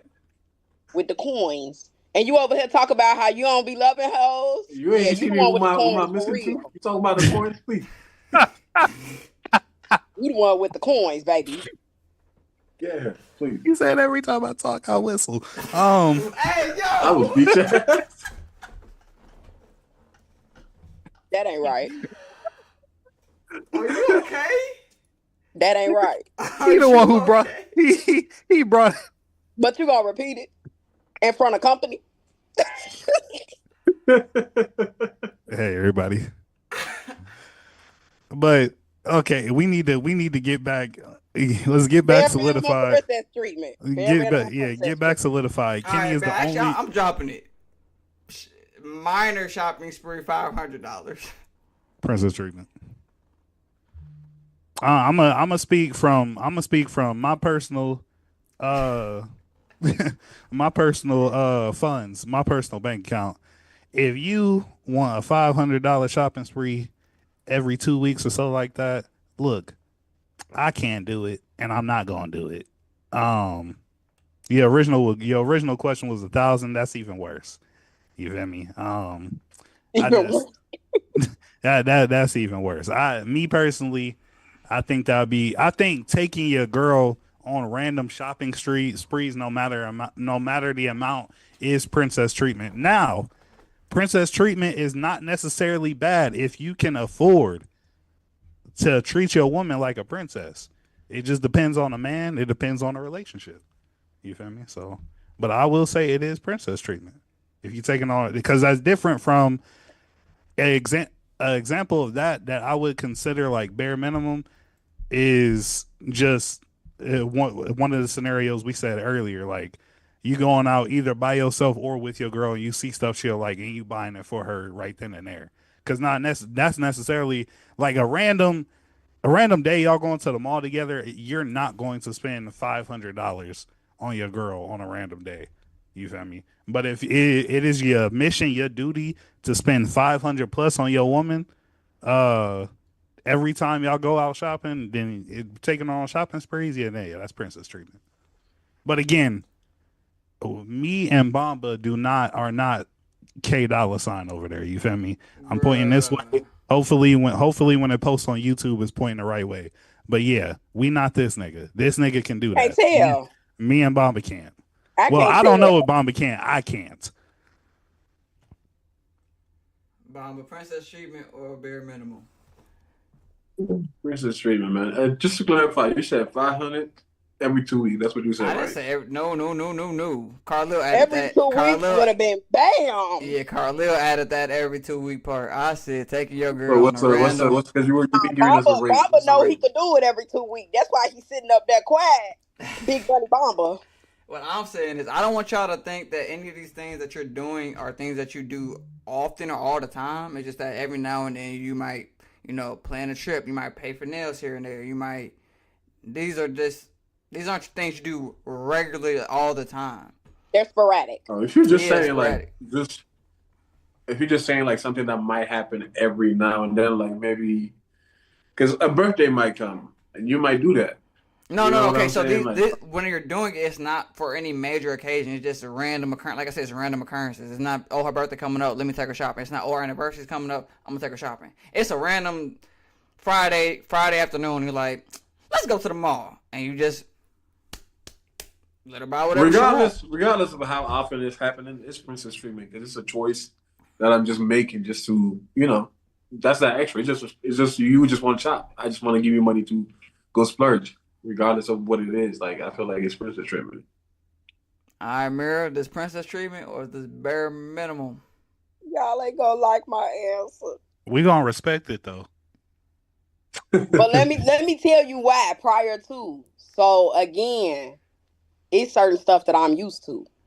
So my people, they give the women the cards and we go on about our day. And then they let us kind of decide what's too much or if it's, something sensible. Like they give us the card because they know that we're honest and they know that we're not going to go out our way to overdo it or put us in any type of jeopardy. So to me, if he can casually afford 500 to give to me while I'm outside, 9 times out of 10, it's not even like I'm gonna spend the whole 500. I do feel like that's a bare minimum personally. But again, I could really understand and see how it would be princess treatment in this economy. Look, if I'm But giving we you just talking about if I'm giving you my car, you better be going to a restaurant, bro. you need yeah, to that's go. what I'm saying. Like, I'm just saying. No, Are we like just saying I've what been kind of are we talking about a shopping spree? Like you just I've been want to sitting shop, in like the not mall. that We you ain't need going out of clothes, town. that you need shoes. You just want to shop. Nah, that's so cool. I'm gonna come with you. If we in the mall, I'm gonna come with you. Don't take my Why car. would y'all date someone that you can't trust with your car? No, the thing is, it's not that I don't trust her. It's the fact that I need to see it for myself. You feel me? I already don't like money coming out my account regularly. I'm one of those niggas that when I go pull money out the ATM, I cover the screen because I ain't trying to see the numbers. So it's just a personal thing. I want to see the money coming out of my account. You feel me? I need to see that. If I'm a trust you with my card and we in the Houston Galleria, yeah, I'm thinking the same thing now. I'm thinking the same thing. But hey, what you thinking? What you thinking? my brother casually just said, but there's a banking app for that. I say, hey, no, I but maybe understand. he feels more comfortable being present there. Yeah, thank you. I appreciate that, and thank you for your comment, brother. Yeah, I do want to be in person. There is a banking app for that. I do use that, but I'd rather be in person and see my money get spent. Wait, Carl, who are you looking at? Like, This man looked off screen like his brother was there. no, I've been looking the same way the whole time. Y'all on this screen. I got you. Y'all on here. Yeah, that was rude. Anyway, I ain't gonna lie. That question was one of the ones that I saw a lot of women that saying that was bare minimum. And this is what I'll say to here. I'll say at this point, I feel Wait, wait, like wait, wait, wait, wait. Before you even say anything, let me clarify. I don't think that any woman that can't do it for themselves needs to be calling the bare minimum. Y'all need to stop that. Stop asking that man take you to Peru and you can't afford Peru. Well, I'm not gonna say that either. But what I am gonna say is 9 times out of 10, you shouldn't feel too great about it, unless again he just has a immense amount of influx of funds, and he don't have no problem spending it. That's the only time that you should be thinking that that's bare minimum, mm, and you can't do it yourself. Other than that, y'all be sitting up here. Y'all don't even got no savings account. Don't get me wrong, neither do these niggas. But y'all don't be having no savings account. And y'all, if y'all do, it's 400 up in there. That's it, that's all. You can get yourself 2 pairs of J's. But that you damn. getting mad because this man ain't buying you Giuseppe Heels. Stop that. Stop it. You Talk If to stunt me, on whoever's these mirror. watching this, men she's not where you talking Talk to to can. me, you. mirror. What I'm gonna say is this. Like I said earlier, I feel like bare minimum is something that I would do for a woman on month 2 to month 6. That's I would open doors for you. I would buy your food. I'll bring your food home. I would do X, Y, and Z. No matter where we are in our relationship, that's bare minimum because you deserve that from the time you're my girlfriend to the time we get married and all that. Because that's bare. Well, the height of bare minimum goes up as you get to marriage, but still, you get what I'm saying. For a boyfriend and girlfriend from month 1 to month 6, I should be opening doors for you. If I'm getting food, I should be paying for your food too. I should be doing all those type of things. What I will say is, as we have reached modern society, I feel like not you, Mira. I feel like certain women feel too entitled to a man's money or just their significant other's money in the first place. So when it comes from a position of, oh, he's a man, he should be buying me things anyway, or he should be dropping bag, woo woo. You gotta understand, for a man to give you his hard-earned money, he gotta pay bills. That's first and foremost, and then he still gotta take care of himself, and he still has to take care of you. For him to just drop 500 on you, just because or however much money, just so for your enjoyment, I think it's got to be princess treatment for me. It's got to be princess treatment because I'm not entitled to your body. I'm not entitled to anything that's coming from your way. For somebody to say that your money, giving me your money is bare minimum, I feel like it's a place of entitlement coming there. You know what I'm saying? From the jump, I should just be taking you shopping and spending money on you. That's where I feel like relationships become transactional. In order for me to have, I should be doing the bare minimum for you just for you to be my girlfriend. So you telling me for you to be my girl, I gotta take you to the mall and spend 500 on you? All rip. You come in, I say you gonna be my girlfriend. Next day, let's go to the mall. That's crazy. I'm exaggerating a little bit. It ain't gonna be next day or whatever. You exaggerating a lot of bit, but yeah. It ain't gonna be next day, but I feel like if are we in this because we like each other as people, or are we in this with each other because you like what I could do for you? Basically, you say, are you Oh, in this because we like each other as people, or are we in this because you saw my LinkedIn? I got you, right. Kenny. But And the thing, and I that hear goes some back. people say you got to date within your tax bracket, but No, you don't. at that point you're admitting that you're only dating somebody because they have a certain amount of money. If you're dating a tax bracket, it implies that you have a certain amount of money. Mm. I feel like this kind of ties into the earlier conversation of, like you said, relationships being transactional. So like it's getting to a point to where again, off bat, men expect coochie. That's hands down. Like if a nigga get in your inbox and he sends you some hard eyes and you just flat out tell him I ain't giving up no coochie. They get mad because it's like, well dang, that was my end goal, but how you just gonna give it to me like that? You But at said the same ratchet caught me time, red-handed. right. In response, women became transactional. Women understand that money is something that men value a lot. A lot, a lot. What I will say, because I do date both, I don't believe that women hold money as high as men do. And when women decide to make things transactional off bat, I do feel like it is now in society a response because they feel like, well, I'm leaving here with something. You just want some coochie. So what you doing? Why would I need to sit here and tell you, hey, I just got my hair done. Oh, let me see. For what? Because now it's like, seriously, you haven't expounded upon wanting me in a relationship in any type of way, shape, or form. in a legitimate relationship. You're not feeding or nurturing me to be a wife, to be a girlfriend. So now, if you're so comfortable feeling like you're entitled to some coochie, then I'm entitled to some money around here. And I feel like that's the problem. That's how everybody thinking. I feel like I heard that in a 21 Savage song. Sorry, that was a random thought. Nigga, dog. Y'all remember? I can't remember. I can't. Nigga. It's the end of rich nigga shit where that woman talking about if you want some pussy, I need some money. You feel me? That. But that's how relationships are now. Facts. Because it's like, okay, well, in order to get some coochie, what are these rappers rapping about? What are these people that have all the money doing? They buying the Birkins. They talking about doing it. They talking about flying the ladies out. The ladies, they want to feel special. So at this point, they'll take whatever they can get to feel special. So wait. I got a good question though. Come on. So if men want coochie, like you said, most men just want some coochie from a girl. So in return, some women just want money. Is that what we're saying? I do feel like a lot of women most definitely come off with money talk because they know that men only want coochie. 160,000%. But if we're in the sense of talking about like building relationships, and all of us here are talking about actually building a relationship. That's what all these questions have been. Princess treatment. Right, but I wasn't speaking in reference to any of the questions that you were asking. I was speaking in reference to. No, this ain't for you. This ain't for you at all. Cause I agree with you. I agree with you. You know what I'm saying? I agree with you wholeheartedly that it's all reaction. It's all a reaction.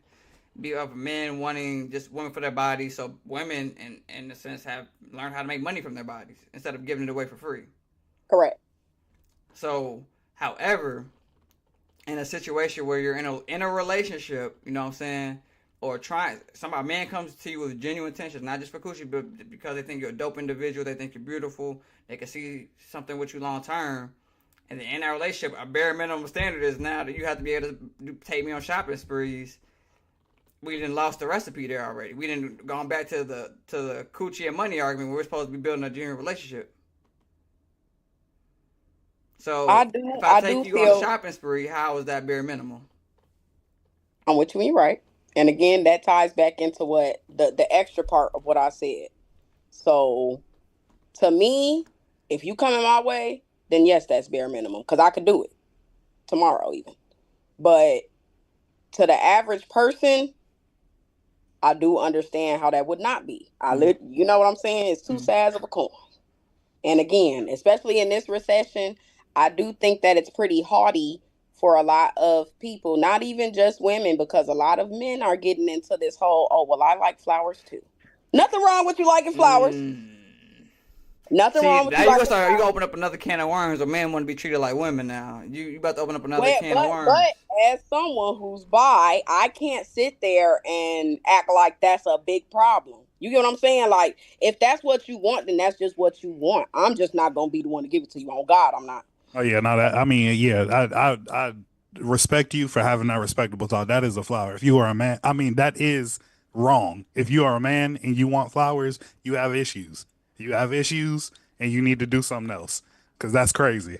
Cancel him right now. Cancel him. Please cancel me, because that's I got flowers for my birthday. You for real?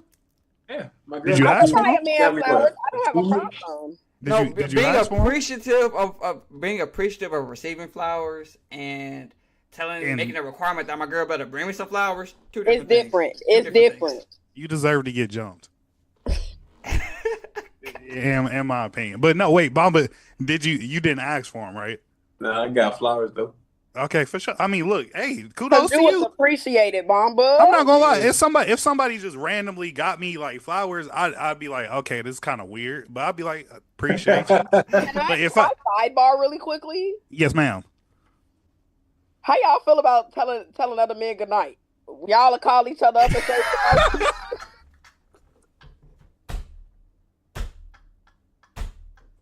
I ain't gonna lie. I don't think that's like telling the man good night. Is that problematic? You could call Carlil and just be like good night, but you ain't gonna call Carlil just to say good night. You feel me? But why that's not? The part that's been throwing people off. Nah, Carlil did that. Carlil called me at like 2 a.m. one time. I was like, Good night. Good night, bro. But you know what the funniest part was? This nigga said good night back. He said good night, bro. Cause I know why you was doing. I saw the trend on TikTok already. Oh, I'm weak. Ken said, "I'm gonna be a healthy black man." Okay, there's Nah, nothing wrong with saying I'm goodnight. I'm about being a healthy black man. Like me and my boy Christian, all my friends. Like if I'm close to you, if we about to leave each other, I love you, bro. I don't have no problems. Like if I'm calling you my brother, I can tell you I love you. But I know a lot of men who couldn't do that. It's uncomfortable. I just want to tell y'all good night. You said what?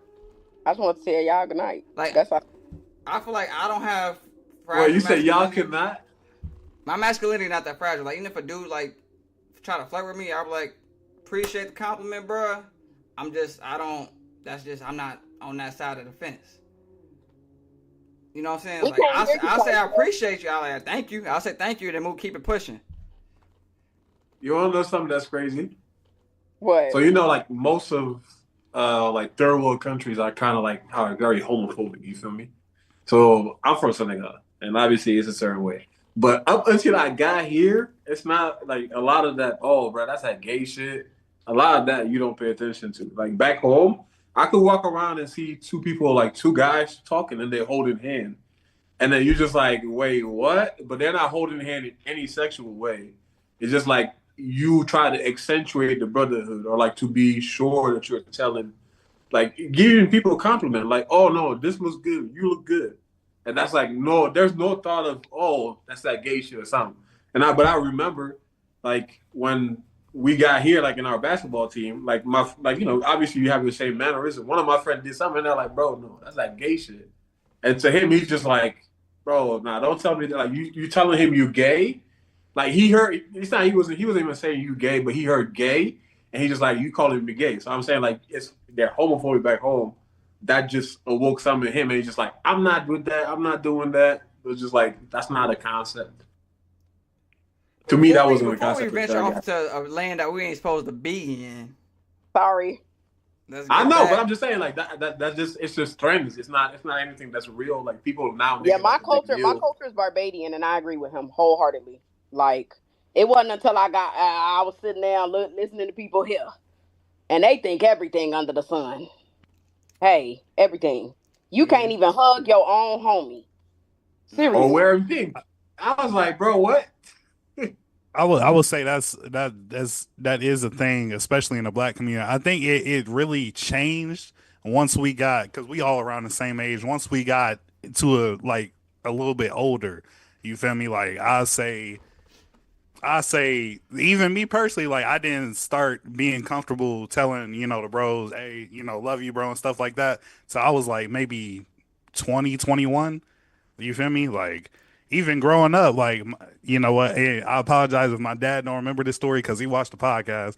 I remember I was like 4 or 5 years old, bro, and we were going into a Chinese buffet. And I'm a kid. I'm trying to hold my dad's hand. This man slapped my hand away. I was like, dang, that's kind of crazy. I'm actually dead. But nah, yeah, bro. It just, I feel like it didn't even start becoming like a normal thing to tell your homeboys that you love them, or just, even like these days, like going to your boys and venting to them about your relationships and stuff like that. In the back in the day, I would have seen that as like, hey, like you probably shouldn't be doing that, or hey, that's gay. But like now it's just like, it shouldn't be gay. Like that should be, something that's customary. Your homeboy should be there for you. You feel me? Like, but back to the topic. All right. So I guess the way to close this off. Wait, but I had a question for you, Mirror, before we got off on the close. You said pretty much that if you could do it for yourself, it's not princess treatment. So that's not true. That's not true. I said that's true for me. But that's what I'm saying for you. Oh yeah. So you naturally, for it to be princess treatment, would have to do something that you can't necessarily afford, or what other way would you not be able to do it for yourself? Like you're not tall enough to do it, or you can't afford it. Like where is the? I think kinda to a certain extent.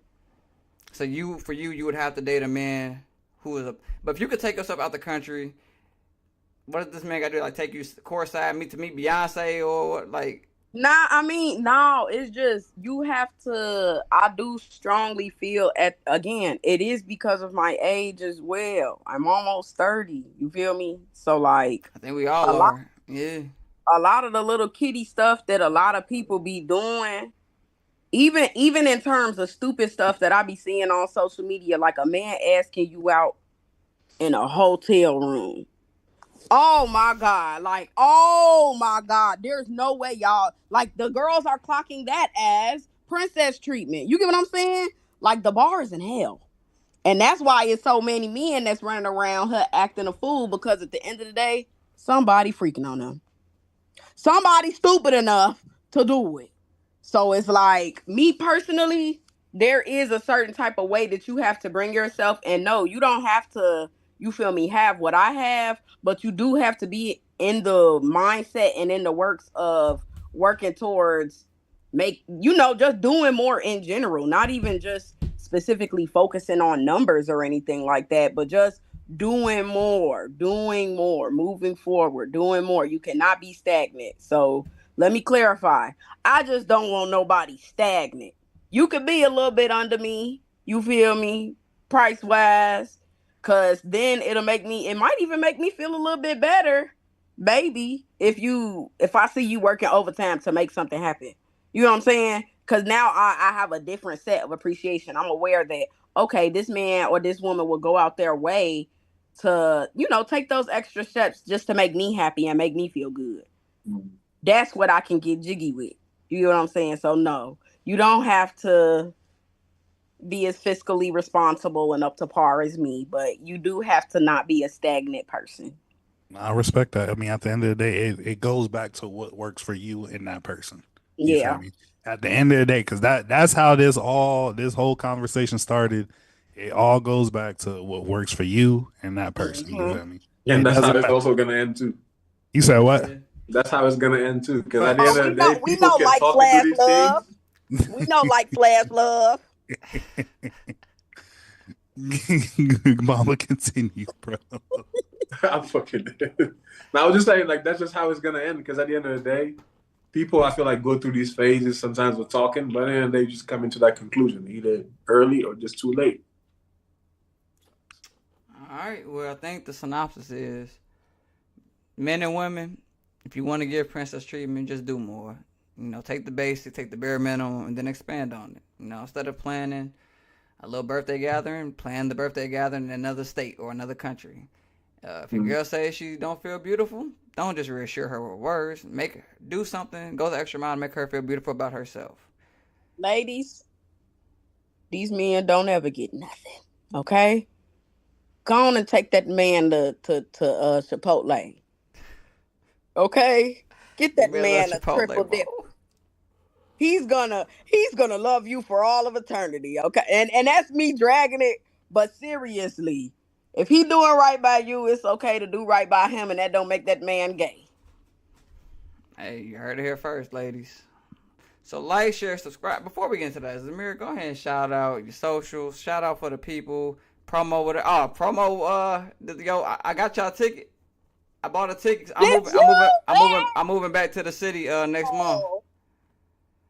Okay. I'm trying to look because I don't be never knowing my names on nothing.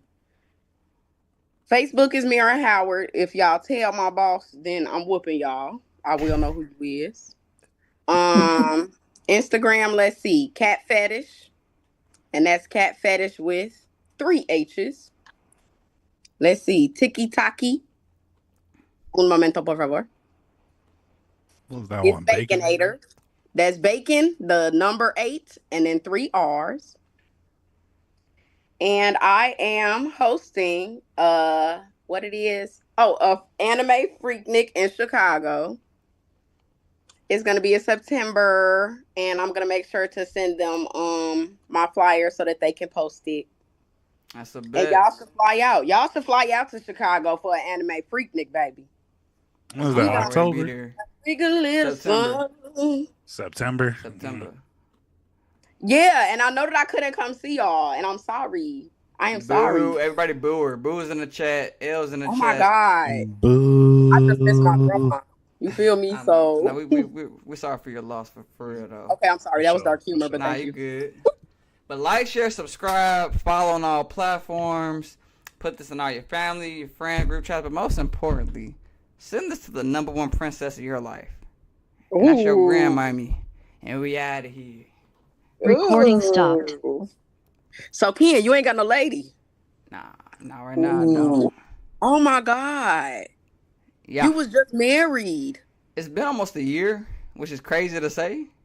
See what I'm saying? This is why I feel like everybody should keep their shit off of social media because people be saying the same shit about me. I be low key. I don't really be doing all like I'm not one of them niggas that's gonna be like, oh, single. I'm not gonna post that shit. That shit weird. Within this past year, I done seen you post somebody though. You ain't seen me post nobody. Let me go look. When I say single, I mean like it's been almost 365. Like how many months? It's been what, 8 months, 9 months? Around there. Yeah. I've been single since September. Me too. That's funny. No, Yeah. mine was October. I was October. That nigga broke up with me. It's tough out here. It's tough Support out group. He needed. Mama, did you just say support group? He act like he need one. Shit. Wait, we're still live. All right. I'll be back real quick. Carla, do you start recording? And I was talking about my friend Adelaide.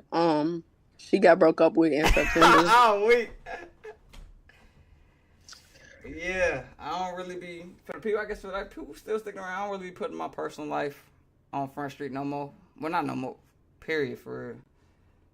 So I mean, it's that. But yeah. Oh, they're gonna be sorry. Mir, we appreciate you coming on the show for sure. Thanks for having me. I love being on here, you guys. Of Hey, course. We're gonna have you on more often. We need female views for a lot of things. I've been trying to advocate. We need more female opinions for a while. You should say now. women. You should say women. So You're absolutely right. We need more women opinions. I've been saying that for the longest. I do feel like y'all are a group that has like a sensible. Up until I heard Bomba talk a little bit, I thought that y'all were like a very sensible group of young men. You know what I'm saying? I still think that. So I do appreciate y'all having me on here. I do appreciate y'all even giving a fuck about anything I got to say. For sure. I think y'all are cool. Cool beans. For sure. 160%. I still be sharing. I still be gassing. I still be sending people y'all way. One day I'm gonna get for real about my content. One day. Man, What's holding you back? Just do it. I be nervous. I About like what? real deal be having anxiety. Really? I know it don't seem I ain't like gonna it. lie. I was about to say, niggas can't people tell. That makes kids do it. A lot of people can't tell, but like if I was to be outside, y'all would probably think I was being a phony bitch. Like I just be quiet.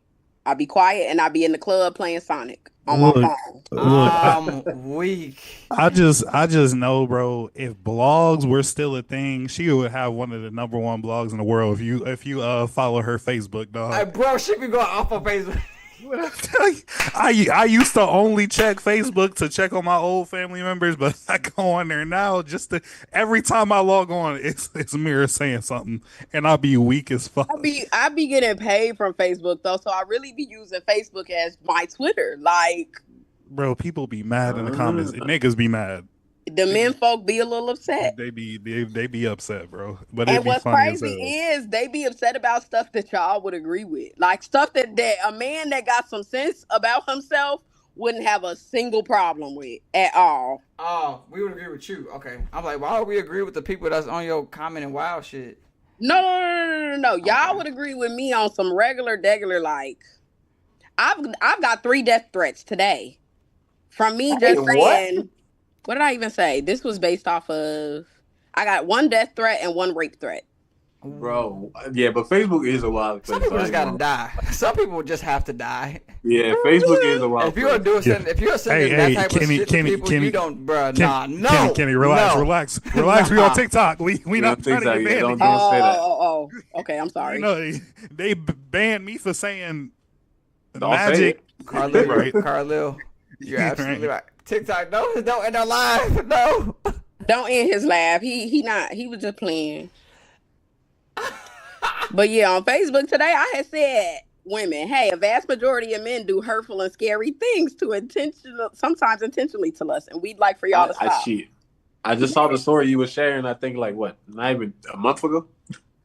Oh my God, no, that was awful. That was awful. But that alone. Oh, I did see that story. I saw it on your story on Instagram.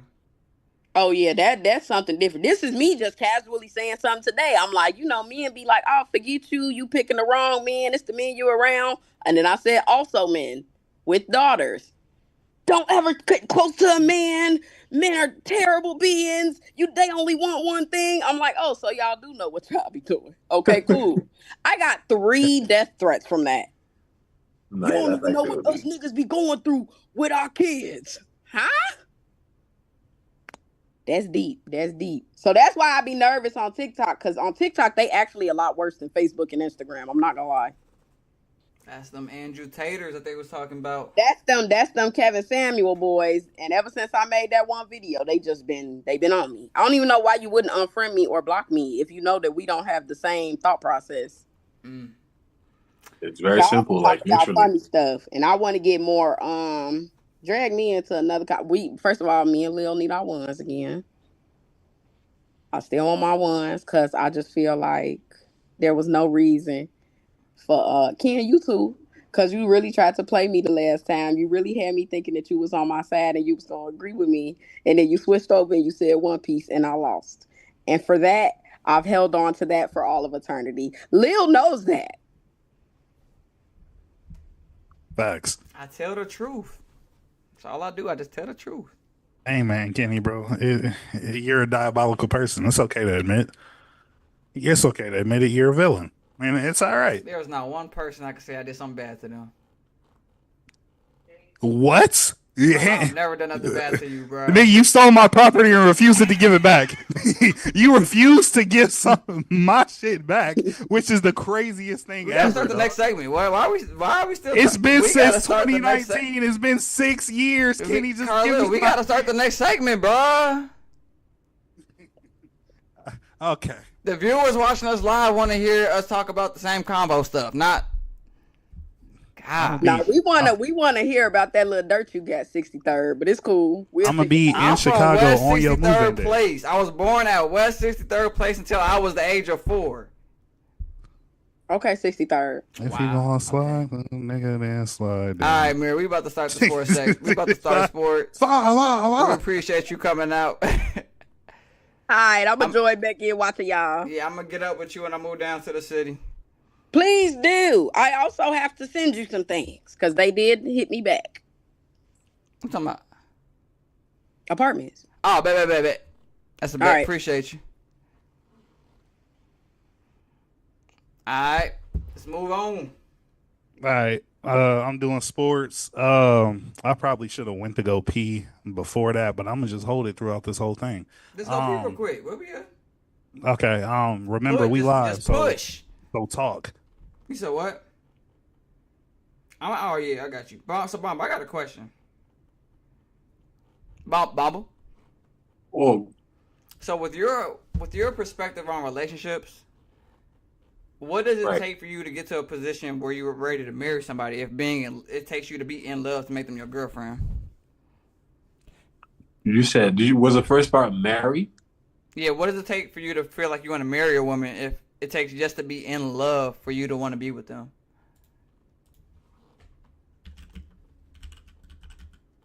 See, okay. Like I said, for me, like to actually like, if it's like we were talking about, let's talk about the girlfriend part first. I feel like obviously it's driven by sentiment, but obviously just like seeing where you're at as a person. Because at the end of the day, I mean, the same criteria that I have for myself, like how I try to maintain myself as a good person. We all have our religions, we have our moral code or whatnot. I just see like just what I'm trying to do, not finding somebody that's like necessarily better, but somebody that's trying, like at least like, to walk on the same path, like somebody that's like career driven, somebody that has goals, that want like that has certain financial like aspirations, and also just like how they walk in faith. For me, it's not necessarily like my religion, but I feel like faith does matter. So if I already have like that feeling, like I already love you, but then I see those traits in you, I could see myself being like, yeah, like you genuinely like are a person that I long for, and like I want to be, um, like I want you to be my girlfriend. But also then figuring out the marriage part is also about, it's just that, but like on a bigger project, like how do I want to be as a father? What kind of family do I want? Like, does this person like also match that? Like, you know what I'm saying? Like, what kind of faults they have that I can deal with, can't deal with? What conversation can we have? What compromise can we agree on? That type shit. But I feel like that is better figured out with the time spent with the person rather than just like you just seeing it up front. So that's why I feel like that phase sometimes is necessary. Like where it's like you love the person, you like him, but you want to be with them like on a closer proximity. Like that's why you allow yourself to like have them as a girlfriend before you can even think about marriage later on. So I have a question. Are you the type of person that kind of falls in love quick? Would you say you fall in love quickly or not? Nah, I don't. I don't. I just like I'm just somebody that likes being alone. Like I like my company, and I like being focused on certain things. So like literally like when I'm not, especially like if I just came out of a relationship, I'm not dating. I'm not looking to date or whatnot. Usually like I have like a lot of conversations towards that, but I'm like I'm not dating. And when I'm saying that to people, sometimes like I feel like they take it as I don't like you, but that's not I don't like you. It's like I just can't like you up front. Like regardless, I can acknowledge your physical attraction and be like, oh, this is like my type. It's like the girl I like who do. But like I'm never making that commitment to just like, oh, let's date or like, oh, we have a relationship going on. No, like I want to know you, and like until I just don't I can't tell you exactly what it is, but I feel like it's more like a feeling, and that feeling develops over time, and it's through your character rather than just like what I see up front. Okay, okay. Respect, respect, All respect. right. Y'all ready to get started? Yes, get Yeah, man. into it. All right. Starting sports in 3, 2. Recording in progress. Welcome back. This is the same convo with your same host, Kenny, Carlil, and Bomba. And today is just us. Our boy Malik is not going to be joining us tonight, but he will be with us the next show.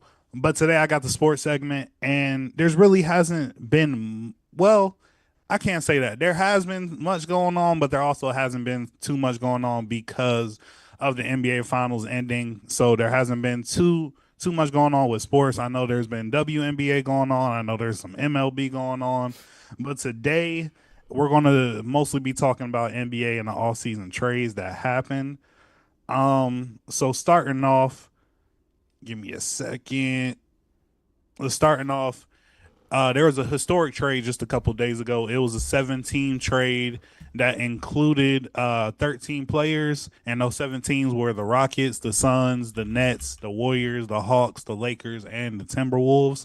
And so a couple of these names you're gonna recognize. A lot of these names you're not gonna know who I'm talking about, but I have to say them because that's generalization of the topic.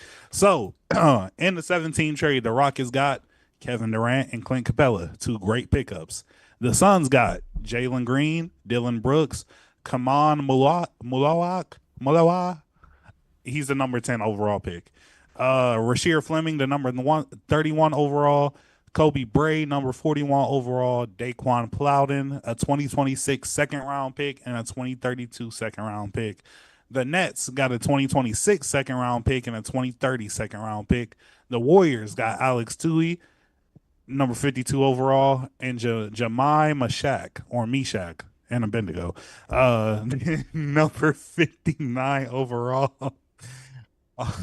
Get Hawks got David Roddy, the 2031 second round pick, and some moolah.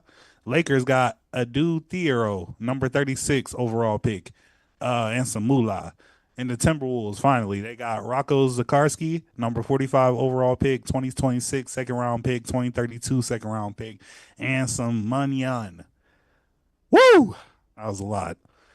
So, first question would be, what do you think about the historic 17 trade? What team do you think? I think it's obvious which team came out the winner on that, but what do y'all think? Rockets are strong contenders in the West.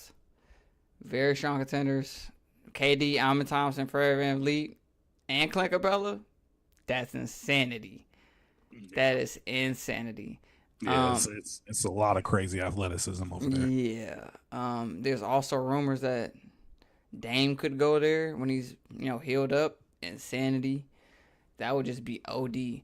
My reaction to all of this trade happening is why the hell the Lakers can't never make moves like this. Who is in the Lakers front office that can't think on the level of these other teams who actually make meaningful moves in the offseason? Yeah, I feel like the Lakers haven't made a meaningful move since they acquired LeBron and AD in 2019? Excuse me? The Lakers haven't had a meaningful move since they acquired LeBron and AD, and picking up Luka while trading AD wasn't that big of a that was pretty. For their future, it was.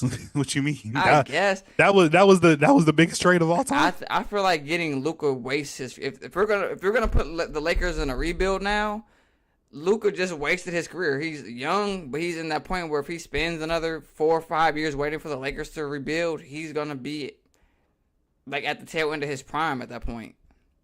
But the rebuild, I mean, yeah, but that's true. I mean, we just don't agree. That's just. I don't. For what the other teams like the Rockets did, picking up KD, Clint Capella, they already have people for their future. Amon Thompson, Fred VanVleet. They have people that can last for a while, but they also just picked up star power and like good defensive rebounding with Clint Capella. The Lakers need to do something like that. The Lakers haven't had a center since 2020. The Lakers haven't had a real center in 5 years. Now we got one. Yeah, Aiden. Now, but let's be real. Aiden. Aiden. Why we couldn't do that while we had AD? Could we not have picked up Aiden while we had AD? That'd have been better. That's my opinion on it. Okay. And Bamba? Yeah, I mean, two obvious things that pops out. The Rocket, like we just said, they're stacked, especially with the leadership of Kevin Durant and scoring and like the coaching of Ime Udoka. That could be a good recipe. And obviously the Suns. It's just like I feel like the Suns are just back to where they were at before they acquired KD. Like you traded away your whole team, and it's just like now you're just getting those pieces again, and just like a hope or like a question mark in Jalen Green.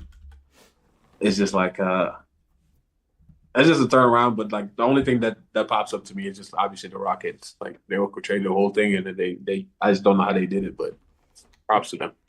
Okay. So the next question was going to be, who do y'all believe won the offseason so far? But I guess the conversation would be, do y'all think the Rockets have won the offseason so far? Easily. Okay. You do got other notable signings throughout the league, as of course the DeAndre Ayton being added to the Los Angeles Lakers, who needed a center. You got Lonzo Ball and Larry Nance Jr. going to the Cleveland Cavaliers. What? You said thumbs down? Yeah. That's crazy. What's the name? The Hawks got Nickeil Alexander-Walker. I think that's a good pickup for them. And Porzingis. And Porzingis and Luke Kennard. If Porzingis can just stay somewhat healthy, bro, they can be so much better than what they've been. And that's needed, because I know the Hawks had Clint Capella for a while, but he wasn't the scoring threat that Porzingis was. But Porzingis being somewhat healthy, being the scoring threat that he is, man, Trae Young can build off that. He can. Oh my God, he sucked at using Capella too. Capella, yeah, they did. What's the name? The Mavericks added D'Lo for 2 years, and that was probably just until Kyrie gets back on his feet. And then the one that I will say, if we're all going to agree that the Rockets won the offseason, has been winning the offseason so far, I think a team that's pretty damn close is the Denver Nuggets. They added Bruce Brown, Cam Johnson, Tim Hardaway, and Jonas Valanciunas. Yeah, that's OD. That's OD. Like, it is OD. I'm not gonna lie. It's really because it's KD, bro. It's really, and you got rid of the ball stop too. Facts. But like, again, if I will agree. We can all agree that the Rockets have won all season so far, but I'm saying this is pretty damn close, dog. You got Bruce Brown, who was big for y'all when y'all won that championship. So there's a reason why he came back. You got Cam Johnson, who is A better Michael Porter Jr. cheaper and better Michael Porter Jr. Tim Hardaway Jr. a dog, just straight dog. So and then underrated. Jonas. That bench is crazy. Jonas Valanciunas, who's a big that can still play and he can space the floor. Having Jonas Valanciunas off the bench is crazy. Facts. And even there might be some lineups where they run with both of them. Which didn't Jokic just turn down like his extension too? Yeah, he turned down his extension. That could be either so he can be moved next year, or he can possibly sign for more money the following year. See, that's what I'm saying, bro. Like the fucking Nuggets got 2 centers, like, bro. But that's the thing. It's a money thing with the Lakers. The Lakers haven't had the money in a while. And think about too, like you were saying, like you said, the last 2 big moves that happened were LeBron and AD. You gave up a lot to get AD, and then you gave up a lot to get Westbrook in between. Like those things affected you. But if I'm thinking how I am thinking, LeBron won't be a Laker next year. You'll be able to have more wiggle room. You already are somewhat building towards the future while also trying to build for a playoff contending team now. So that's why I don't think it's going to take 5 years for them to rebuild. I think after LeBron leaves, they make a few big moves next year and they'll be solid. Like they got solid pieces around them, especially if they keep the key pieces that they have, Luka, AR, DeAndre Ayton. You feel me? They keep those pieces and just build around those. Like I feel like they'll be good. But I already saw next year's script anyway. I mean, LeBron's last ring is gonna be Luka's first. I wish they would have picked up Drew Holiday. I'd have been so happy. So me bringing up the Lakers, that brings me to my next question. LeBron picked up his $52 million option. Do you believe this should be LeBron's final year in LA? Yes. I'm going to say it. The reason I say it is because LA is not winning a ring in the next 2, maybe even 3 years. I need LeBron to win one more ring wherever he goes. I need him to have 5 so everybody can shut the hell up. Facts. You agree with him, Bamba? Yeah, and I just think it's beneficial for both parties, man. Like you just at the end of your run as trying to be the GOAT and like just get that confirmation, and it's just getting in the way for LA, especially with all the narratives now. It's just tiring, man. Jason just hold on. Oh wait, damn it. Jason requested to join as a guest. I was gonna accept it just to see how it worked. Just try it from TikTok. Yeah, just try it. Jason, send a request again. Oh wait, hold on. Accept. I see it. Yo, Jay, you on? Yeah, I'm in here. Can y'all hear him? Barely. Barely. I hear like somebody talking. They can hear y'all off of my mic. That's why it's barely. Hold on. Let me see. I was about to say you might, if he really want to join, you should probably just send him the link. Yeah, I'm gonna have to send you the Zoom link. Okay, cool. Or you can set up. We can. Yeah, I was gonna say, you can try if you want. So while he's trying to send him the Zoom link, this is going to be the last question. But since we're one of the last questions, but since we're already talking about LeBron, so there have been a lot of people, because he picked up his player option. A lot of people are wondering why did he pick a pay cut. There's also reports that he's unhappy of how the team is being built currently. Notably that was before the DeAndre Ayton signing that Rich Paul came out with that statement. But there could be a situation because right now he has a no trade clause. There could be a situation where he can allow LA to trade him. You feel me? Like he does have a no trade clause, but if he lifts that and allows LA to trade him, he could possibly get a chance to go anywhere he wants. So whether he spends the rest of his season in this whole next season in LA and leaves the following year, or if he gets traded this year, where would y'all like to see LeBron go? Where do you think he would fit the best? As far as like where he should spend his last year, do y'all have a specific team in mind? Go back to Cleveland. Back to Cleveland.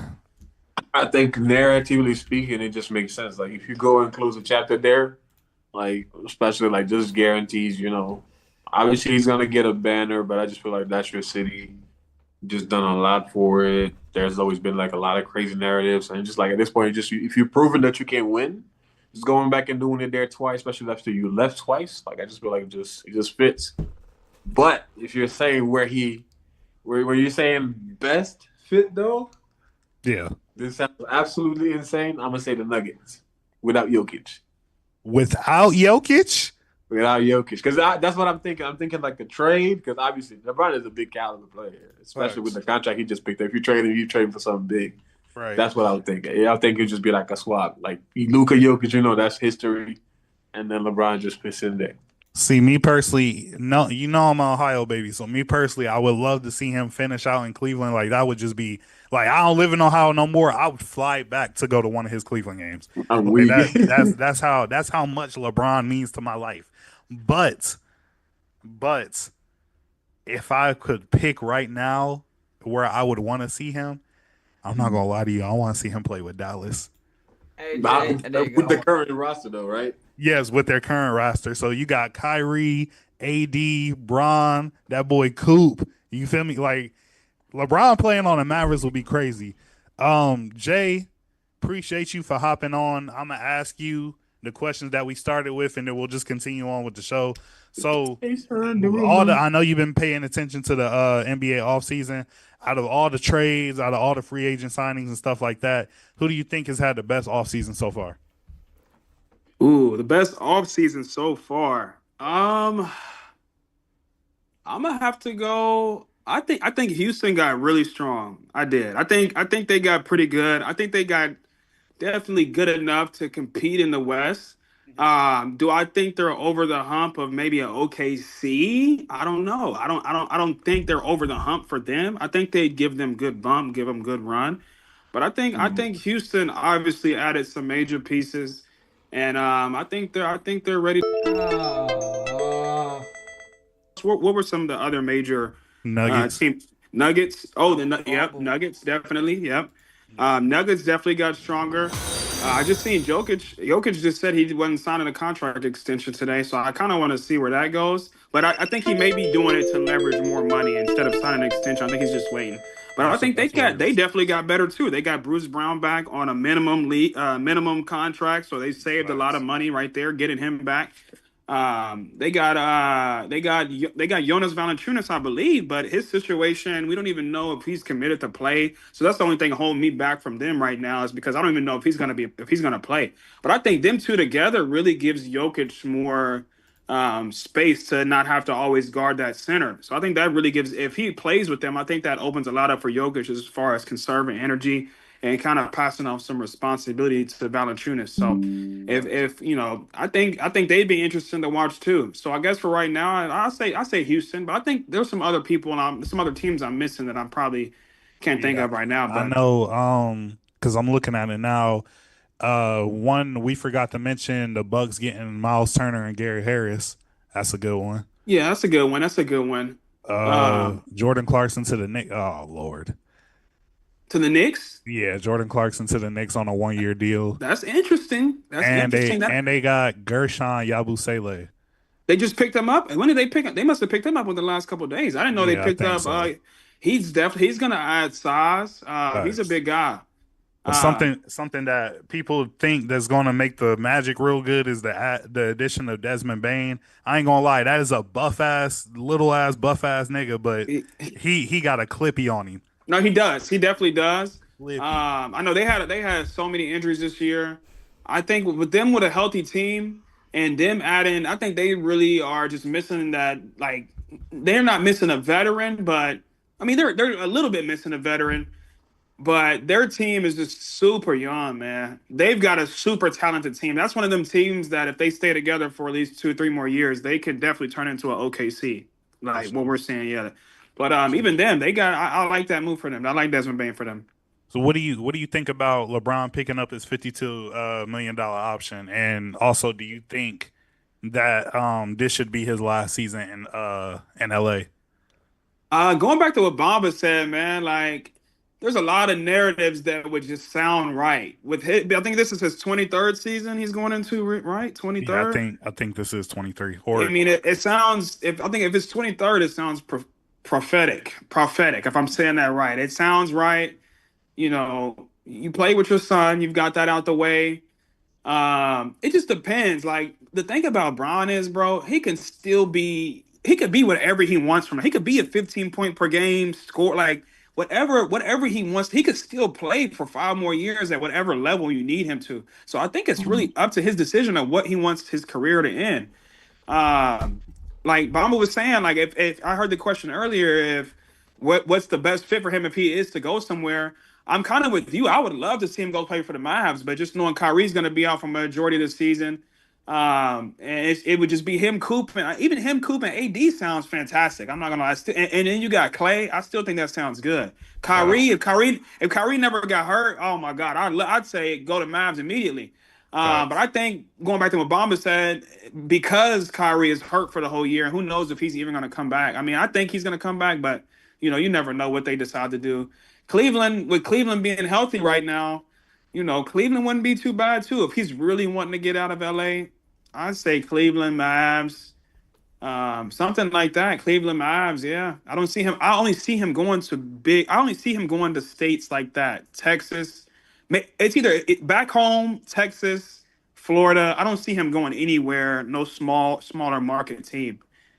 I don't. I just feel like there's no way for the Mavs. The Mavs wouldn't be able to sustain that. Either get rid of. No, yeah, you're right about that too. Yeah, as far as pricing and what he's owed, Clay and AD or something like that. Unless he took a pay cut, he could always do that though. He could always go back on what he Is he going to do that? Is he willing to do that? Only Bron knows. So no, you're right, Kenny. You're definitely right. But you got one more thing. I didn't get my answer yet. Oh yeah, as far as did you ask what do I think about him taking the 52 million? Carla asked where would be the best fit for Bron. I ain't get my answer yet. Okay. Oh, go ahead. Who got shooters? LeBron needs shooters. And everybody but the Lakers. Everybody but the Lakers. Everybody but the Lakers. With the additions of the Nuggets, is definitely damn near the Nuggets. Like Tim Hardaway, Bruce Brown. Who else they got over there? Cam Johnson. Yeah, Clip. Most teams got some pretty good shooters. I mean, even the Knicks got some decent shooters. They got some flippers, bro. I would want, if somehow, some way possible, if Bron could be there and Jokic still stay, even though I know it's not possible. No, that'd be insanity. Shit, him on the Pacers would be cold too, based off how the Pacers just hooped. Yeah, the Pacers just got rid of a whole bunch of. He's got rid of Miles Turner though. Yeah, that was Halliburton out for the year. I'm pretty sure they got some other people. Why'd they get rid of Miles? I think Miles actually chose to left. He that was his last year. Yeah. The Pacers don't have a center now though. No, they just picked somebody up for him. They picked up. I can't remember who they picked up from. They just picked somebody up for him. I can't remember. Hold on, before they got rid of Miles Turner, I would put Bron on the Pacers. That'd be cold. Yeah. That hurts my spirit. Yeah, to see Bron in Indiana jersey. They signed James Wiseman. I never want the Pacers to win the chip. I don't want them to, but Bron on that team would be crazy. I thought they got somebody else besides Wiseman. They didn't get anybody else. Another center. I'm trying to look, but that's the most recent one I see is James Wiseman. Everybody on the Pacers can shoot. Yeah, they can strap for sure. Oh Lord! And they also got hold on.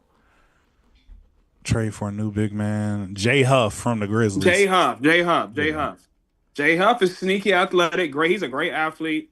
He's still a new player in the NBA in the league, so he's not guarding your best center and stopping them every night though.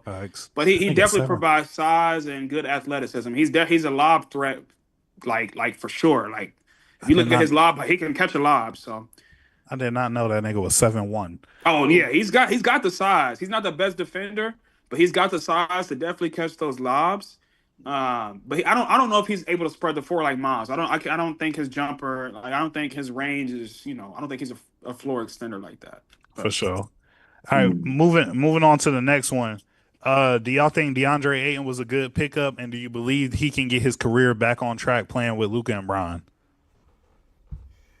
Because it's like when DeAndre Ayton first came in the league, you feel me? It looked like everything was going uphill. Then that last little stint with the Suns, it was kind of he was just. I mean, Jason said in the chat the other day he was acting soft, and that's why. And he was also having like off the court issues too, and so he got sent over there to the Portland Trailblazers, which I thought his career was going to die.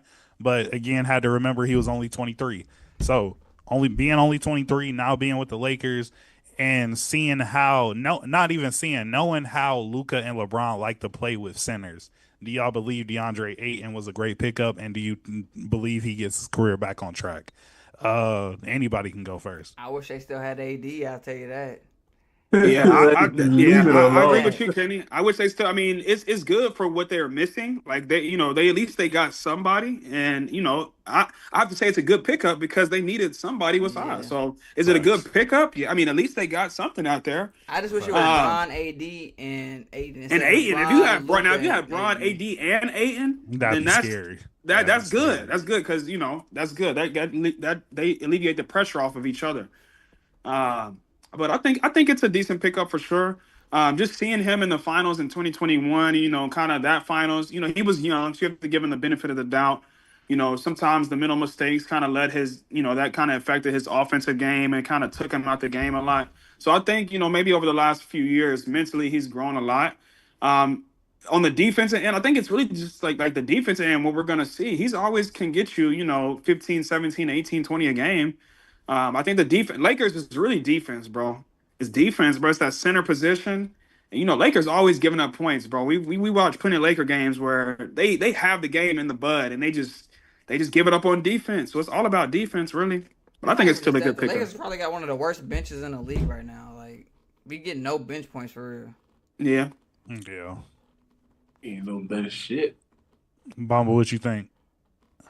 Think it's just what Jason said, man. Like ultimately too, like it's decent, but to me I feel like it's just decent at best because ain't being himself for a minute. And I feel like he's gotten like you're not gonna get a better opportunity to kind of put yourself back together than Portland. Like the expectations are almost non-existent in that when it came to that team. His numbers were okay in Portland. His numbers were okay, but like you said, it's Portland, so it's like, what are you going to do on the Lakers? So, yeah, you're right for sure. But then now Was Chris Paul on that Suns team while he was there, Bomba? you say what? Yeah, he Was was. Chris Paul It on was. that Suns team? He was. Yeah. But like now the problem with the Lakers, I feel like for us, like Jason was saying about defense, I feel like the problem is that we often throughout the season get to this point where things just seem to be falling apart. And I feel like you just gotta bring a solidified solution rather than just like a big what if. Like we've taken gambles over the year and that's like consistently something that we do. And it hasn't really paid off in a while. So like we're still doing that gamble. It could work, it could backfire. And that's just where I'm at because like when I'm just looking at all the conditions to just help him kind of get back in his groove, everybody else needs to be on their P's and Q's. But like I know that like defense is a problem. Defense has also like kind of shaken up the chemistry a lot. And especially with the addition of Luca, he struggles with that. I've seen the changes over the summer. I'm excited to see him play, but I don't know if those aspects are going to be better or him getting the teammates like more involved is going to be better. Like I just don't know. Like it's scary. That's basically what I'm trying to say. Like when I'm seeing adding anything in there. For sure. Kenny, did you answer already? What was the specific question? I forgot. I'm sorry. Was DeAndre in a good pickup? Of course, it's a good pickup because we got a B tier center, whereas we had zero center. So I mean, of course, it's a good pickup. He's definitely better than what was dude's name? Jackson Hayes. Jackson Hayes. He's definitely better. Which we re-signed. I know, so he's definitely better than Jackson Hayes, but I'm still on the why do we wait until AD gets traded to bring in an actual center? Yeah, I think that's a complete mistake, Kenny, on their part. I don't think that was like, but I think their mindset was AD gets hurt a lot. At that time, LeBron's 40 years old. Like what I think they were thinking more future minded. Like I think honestly that decision they probably weren't even thinking this is going to help us win a championship right now. They probably were thinking about the future. Honestly, when I think about it, the more that trade doesn't make championship like, oh, this is going to win us a championship. Like, no, you had a better chance of winning a championship with LeBron and AD. I don't think they were even. I don't honestly think they were thinking championship. I think they were honestly thinking future. And I think if they were thinking championship, they would have got a center because when you look at the 2020 Lakers, that team was cold. Number one in the West or whatever. And the model was AD and Dwight. You got two big guys down there, and nobody could stop it, bro. JaVale, bro. And you had JaVale. That's what I'm saying. You got them like, bro. So you're consistently subbing those three guys in rotation. You got three rim protectors down there who are all either decent, great, or above defenders. Like that model was the perfect model for the Lakers. And then you had strappers on the outside. You had people knocking shit down. You had KCP knocking shit down. Danny Green was not, he had his little runs knocking some shit down. You had people knocking like that. I don't know why the Lakers ever got rid of that model. Bro. Then we had never Quinn got rid of Cook that too. model. Quinn Cook. We had Quinn Cook. We had JR. I know he got injured, but we had DeMarcus for like 2 games. You feel me? That's like, what I say. Yeah. I definitely agree with. Lakers should have just followed that model, bro. And low key, they could have did that model if they had just got a center, bro. Yeah, JR. JR Smith went on that championship team. Yes, he was. I can't remember. He might have. I can't remember. I don't know. He was. They picked him up. Remember, before they went to the bubble, it was niggas opting out because one of the niggas. Yeah, Avery Bradley left. Avery Bradley left, and so we were in a position where like you could pick up players. They Rondo, picked up I keep JR forgetting Smith. about Ron. Like that's what I'm saying. That team, or they should have just kept. Bro, they should have just kept that same. Rondo. JR Smith was on that team. Yeah, yes, sir. Like they were. Yeah, Lakers front office tripping, bro. Facts. Front office is completely. I don't know why you would. He just suck at this shit, bro. That's what I'm saying. Like us as regular humans, we watch basketball all lives, but these are people who are actually do this professionally. Y'all have to see what we see. But you also got to understand there's other things involved. Like we especially see those money things too, contracts and all that. Contracts, money. People asking for more money, so you can't bring it. Like sometimes you can't bring because people are we just want a championship, but this team offering me $5 more million a year than y'all, and the taxes is better there. So some people, it's a little bit harder. But I think the Lakers should have tried to get either JaVale or Dwight back in like whatever, like with AD and them. Like they should have went for another person. Like you said, that. Man. Facts. Didn't Dwight sit down with Jeannie Buss and say that? But Jeannie Buss don't give a fuck. And she still was not going. But I'm gonna say one more thing because we gotta move on to the next question. Me personally, that 2020 JaVale McGee was probably the best season of his life. Well, I'm telling you, bro. That nigga was so cold. No, I'm not gonna lie, bro. When he went to the Warriors, bro, before the Warriors, they used to try to clown him. Shaq the full legend. They was like they was messing with bro's mental. He had to really tell them like, hey, y'all gotta chill out. We got to the Lakers, bro. I mean, we got to the Warriors, bro. Yeah, that Warriors God. He used to tear the Cavs up in the. He used to be one of them players where it's like you think you about to make a run, and it's like, God damn, like JaVale hit some, do something. Facts. And then even on the Lakers, bro, he did his thing too. Like facts. But moving on to the next question. We on the topic of the Lakers and we were on the topic of LeBron. Now it's time to go to the other nigga named LeBron James Jr., Bronny James. Hey. So LeBron, I was about to say LeBron. Bronny, you feel me? He had a good season in the G League last year. He averaged 22 points, 5 rebounds, 5 assists. He was averaging damn near 2 steals on 81% free throw shooting. That was his G League stats. Of course, in the NBA, he only played 27 games. Typical rookie, typical 55th round pick, only averaged 7 points. But my question for y'all is, do y'all think Bronny James will have a bigger role this year? He just played in the debut G League game. Mind you, he only played 11 minutes. He had 10 points in those 11 minutes with a highlight dunk that broke the internet for a couple hours. So, do y'all expect Bronny James to have a bigger role on the Lakers this year? And what do you think that role will be? How many minutes do you think his rotations are going to be? I would like to think so, because who do we even have on the bench besides Gabe Vincent? Besides Gabe Vincent, who do we have on our bench? Yeah, I was telling you, it's literally only Gabe Vincent right now. I was just letting you know. It's just Gabe. It's Gabe and what's his name, the other center. Why are we talking about centers? This nigga's a guard. This nigga's a point guard. I'm talking about who's just on the bench, period. Like, who do we got coming in? Jake LaRavia. I'm talking about the center. We just said his name. Jake LaRavia. or Jackson Jackson Hayes? Hayes, Aiden. Jackson Hayes, Gabe Vincent. Aiden. Aiden The is rookie we fine. picked up last year, So Dalton Connect. Dalton Connect. Yeah. Dalton Connect. So as far as guard rotational minutes, do you expect him to have a bigger role this year? Big I role. I'm gonna yeah. say he's probably if he plays, he's probably gonna get like he's probably gonna average like 12 minutes a game, You think 12? You think he could get 12 a game? maybe 10. I say 10 to 15. I Okay. say he a 10. I say because like bro, like Maybe right now, yeah. Maybe they don't have no choice but to give him 12 to 15. I mean, if the roster, hey, no choice, but I also think he can play with these dudes, bro. Like me personally, especially because I don't think they're gonna. As far as like what they really need from Bronny, I feel like what they're expecting from Bronny is just athleticism and defense and being able to hit open shots, which I feel like he proved he can do. You feel me? Yeah. Like All right, it's so just we got Marquise Morris on the bench. We got Bro, Shake did Milton. you say Marcus Morris? Marquise Please. Morris is on the bench. We got Shake Milton. we Jake Milton come off an injury, I think. Fuck up. None of those two niggas can do shit. They ain't do shit last year. They ain't gonna do shit this Yeah, year. they're not really. They're not ball handlers, but well, Shake is, but Markeith or whichever one it is, he's not a ball handler. He's not really gonna be. We give that Blowing shit. the We offense give that like nigga that. Point shake. guard named Jordan Goodwin. I don't know who that is.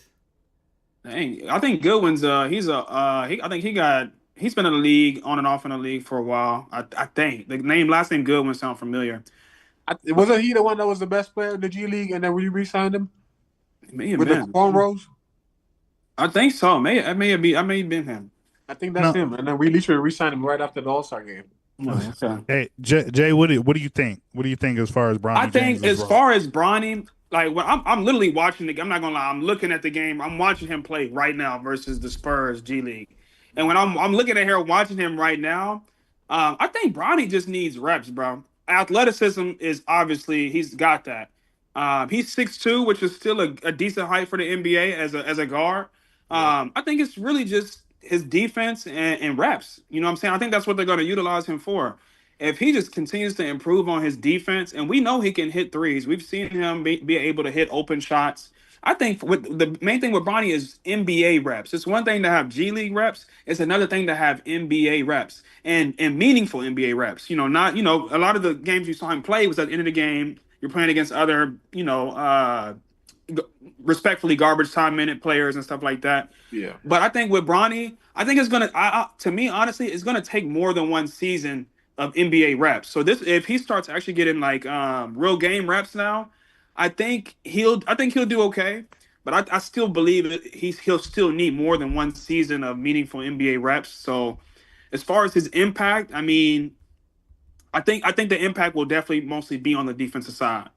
Facts. But which I still think it can help him out in some ways. I don't know. I think it'll help him out in a little bit.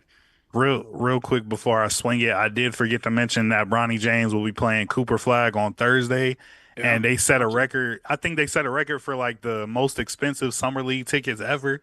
You feel me? And they're gonna set a viewership record for the summer league too. Everybody gonna be tuned into that. Bomba, what do you think? What do you think about Bronny? I think as far as like the minutes that he's gonna get, I do agree with that 10 to 15 minutes. But I just feel like I'm not sure as far as like just the whole season, but obviously I think he should get that shot at the beginning, and then his progression should just depend on his performance. Because right now it's nobody on the team. One, and then two, he has proven himself in the G League. Like he's been pretty solid. Like I would say more than solid. Even like a lot of veteran or like even people that are actually on salary before or early picks are not doing this in the G League. So I feel like just give him that shot, just see what he does. But I also do think that he needs to focus on defense a lot, because last year that was one of the things that he was lacking, which was just like not necessarily decent, but like being beaten on like initial stat, like especially when he's facing the pros. If he's able to do that, then that gives a reason why he needs to be on the floor consistently, and then everything else just like you just build up on top of that. Do y'all think his time in the NBA he will ever develop into like a two-way player? Or do you think his time in the NBA probably he'll be like 3-and-D, like he's always going to be defense first, but he'll hit your open threes? Like, do y'all ever see him becoming an offensive I feel I see like mostly 3 and D in my opinion. I see mostly 3 and D for sure. based on what I've seen, I think he's going to be one of those players that's going to be. I think he's going to be a 3 and D guy, but I don't think he's going to be one of the heavy like 25 plus. But I Yeah. think he'll be one of those guys that have like sparks. You feel me? Mhm. Like he can't in any given night. You feel me? Like if he's hot, he can go for 25 plus, 30 plus. You feel me? Like I feel like he's going to have those. And maybe not any given night, but like I said, Kenny, when he's hot, I feel like he'd be able to pull that off. And for me, like if I can compare him to a player now for like somebody I see, like I say maybe a Derek White. You feel me? I can see him being a Derek White type of player. If it's more defensive minded, more of an Avery Bradley type player. You feel me? Like those, I feel like those are his his builds. I see more Avery Bradley for sure. I Derek say White got Avery that Bradley height. gonna be his ceiling for real for me. Yeah, I say Derek White about 6. Derek White about 6'6", I think. So For it's a real? little bit easier for him to score. But Avery Yeah. Bradley definitely, especially if he becomes a defensive, specialist like that, which I think he can, because he's only gonna get, bulk up a little bit more. And Avery Bradley can knock down a nice little midi and 3 sometimes too. Facts. I think it was good. Yeah. No, for sure. Um, Kenny, did you get a chance to answer the last one? Yeah, I did. Okay. All right, so the last question I got for the night, again, we've been talking all NBA, so we're going to finish with an NBA question. We're going to necessarily finish with somebody who's played just as long as LeBron James. His name is Chris Paul. Chris Paul I don't remember what the platform was or what the show was, but he was in an interview recently hinting at that this year could be his last year in the NBA. So if this is his last year, I mean, it's either going to be this year or next year, you feel me? So we all know Chris Paul is about to retire soon. How would you rank his legacy amongst the greatest point guards of all time? Like where would you put him? I can't necessarily like I would say like with the Magics, the Stephs, you feel me? Like where's Chris Paul at? The Steve Nashes, Jason Kidds, where y'all got him at? Cause I mean he already does have a nickname Point God, so I think that kind of gives you the answer. I feel like Chris Paul is just one of those players that, unfortunately, accomplishments cannot really like shine the light on his career. But every player will tell you that how legendary Chris Paul is, and like even for us in our generation specifically, like we have a lot of respect for him because of who he is as a player. Like the skills that he has had from his time from the like when he started in the Pelicans, like the All-Star games, all that shit we was watching. So like he has been consistently one of the best point guard like throughout his whole season. Hasn't missed a lot of game. Stayed pretty healthy. It's just like winning when it matters has always been a problem, and that's just like where the lines get kind of blurry. So I feel like he's a superstar, obviously like a Hall of Famer, but I wouldn't have him like in the conversation for like maybe like top 5 point guard. I ain't gonna lie to you. Okay, for sure. Before the next person go, let me so here's his NBA accolades. He's been an NBA All-Star 12 times. He's done NBA All First Team 4 times, second team 5 times, third team twice. And that most recent one was in 2022, third team. He's been on the All Defensive First Team 7 times. The most recent one was 2017. All Defensive Team second team 2 times. NBA Rookie of the Year in 2006. Of course, All Rookie First Team 2006. He was the All-Star Game MVP in 2013. He's led the league in assists 5 times, most recently in 2022. He's led the league in steals 6 times, most recently 2014. He was an Olympic gold medalist twice, and he's a part of the NBA 75 anniversary team. Just wanted to make sure we got those out there before we Shout out to continue. Chris Paul, man. Shout out to Big Chris Paul. Shit, that's a lot. I mean, that's a lot. Then a lot of people can say. I mean, he's done a lot of stuff a lot of people have not done, man. Those Facts. are accolades, man. That's obviously Hall of Famer. I mean, that's a given. Facts. I got him above Steve Nash. You got him above Steve Nash? Yeah, I got him above. I got him above Steve. I put him above Steve too. I do. Yeah. Facts. I got him above. Steve didn't win a chip, did he? Mm-mm. No. Okay. You got an MVP though. Yeah, He's he got did two get of them. two. I think he's got 2 yeah, MVPs. two. Shaq got him still above- sick about one of I those. got him above John Stockton. Mm. I got him above Tony Parker, of course. I don't know if I got him above John, but that's I got him above John Stockton. understandable. You said he's above Tony? Tony Parker, yeah. Okay. I got him above Russell Westbrook. Yeah. That's his closest one. Russell Westbrook is his closest one, but I got him above Russ. Russ averaged 4 triple doubles, dog. That's because he was literally on the team where he had to. You're right, but He damn. had to. Damn. That nigga put up a 20-20-20 game for Nipsey, bro.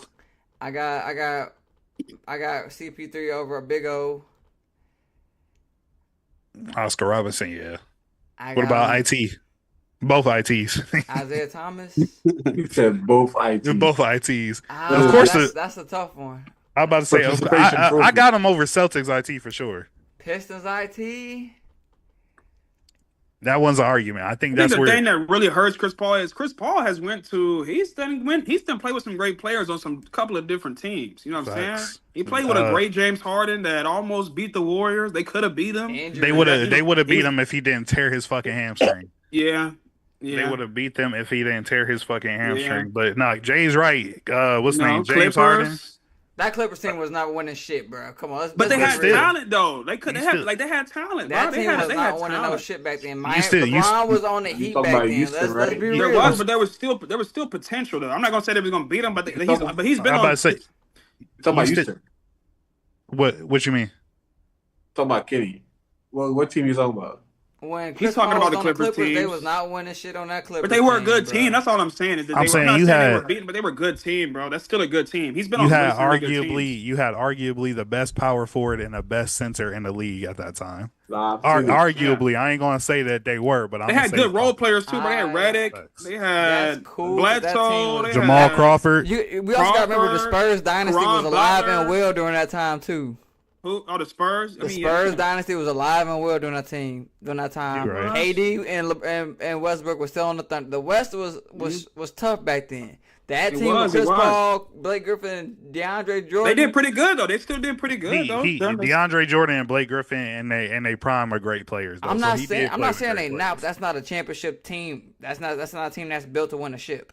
Who else he played with? He played with KD. He played with D Book. Or maybe the other teams were just better though. That's like they had a good team, but when you look at the team on a 7, like, you play with these people, cool. But when you look at the league as a whole, that team was not competing with the other teams that was around at that time. I ain't gonna lie to you though. When they were competing at the league as a whole back then, everybody was saying that they were supposed to win because they kept on barely losing every single time. Facts. That team. They were. I'm not. Bro. I was about to say, Kenny making it seem like they was just getting thrashed, bro. They were competing. Bro, they not beating the Spurs. We'll have to go back and look at those exact numbers. They didn't beat them, but they were competing.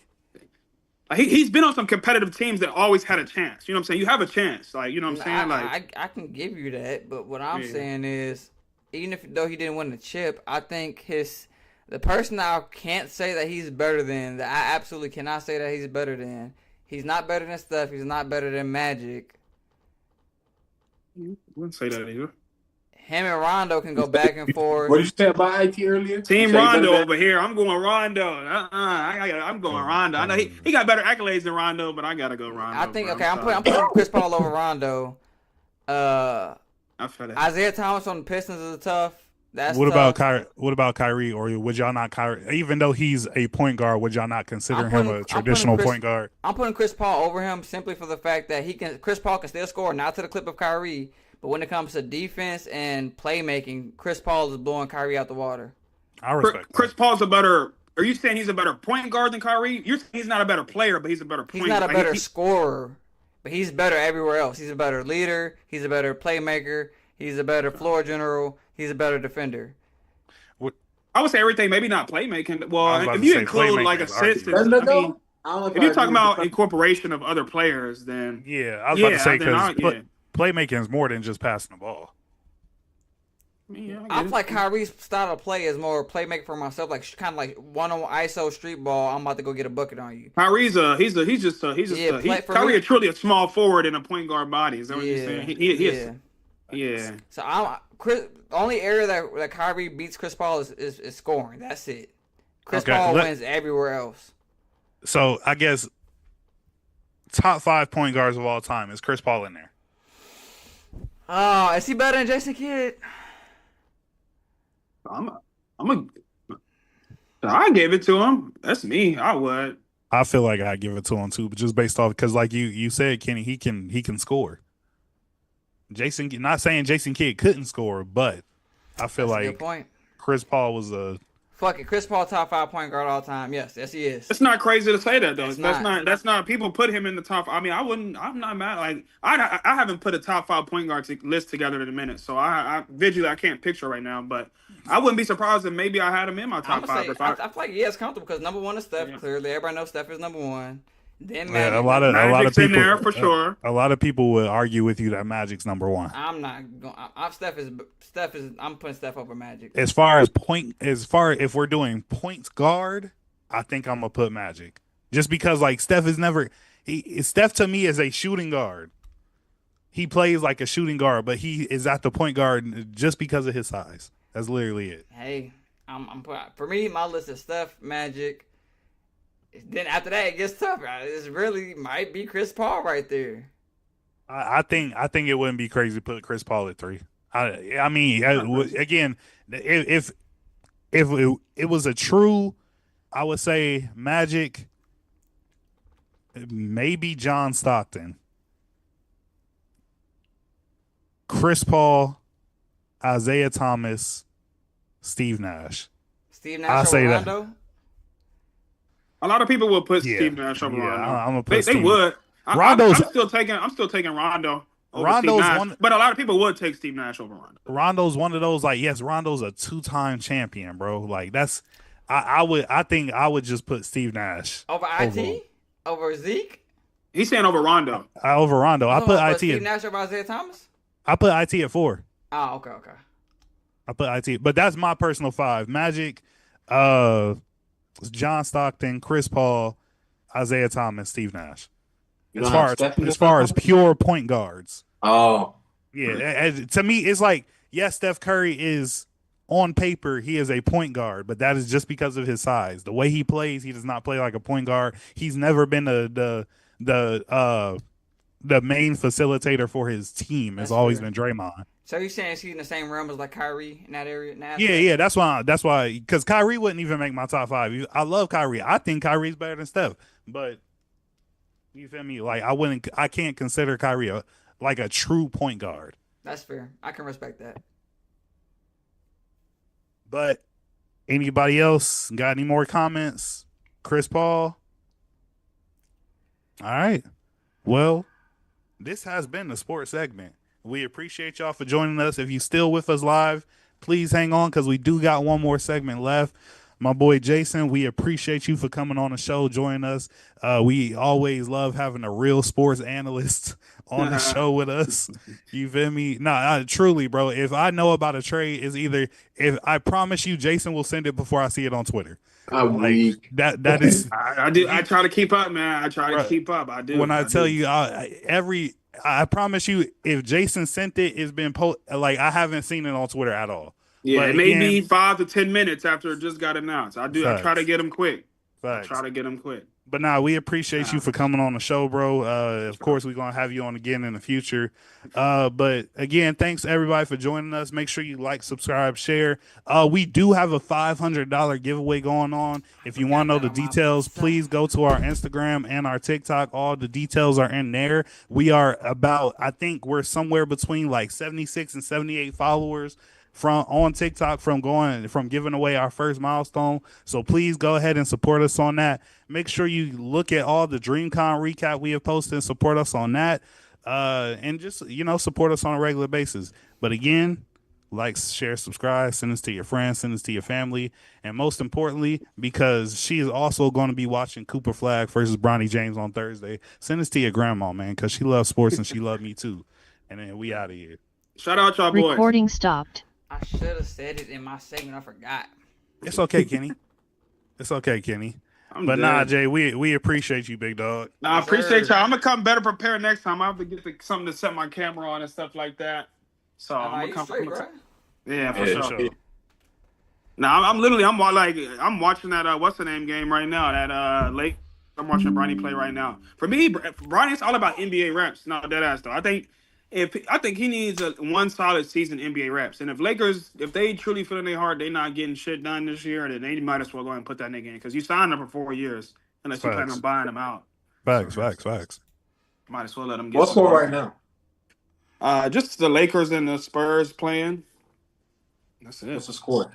43 Spurs, 38 Lakers. Bronny in right now though. He playing. He playing. He playing. Yeah. But all right, appreciate y'all boys though, man. Let me know when y'all want me to come back on or any type of sports. I know football coming up. I'm ready for it. I'm ready for I'm ready for all that, man. Say I'm ready less. for I'm gonna all have that. you. I'm gonna have I you don't on know if my. y'all watch tennis. Y'all watch tennis? Hell no. Y'all gotta watch. Hey, you gotta watch that Wimbledon, man. I'm telling y'all, Wimbledon on right now.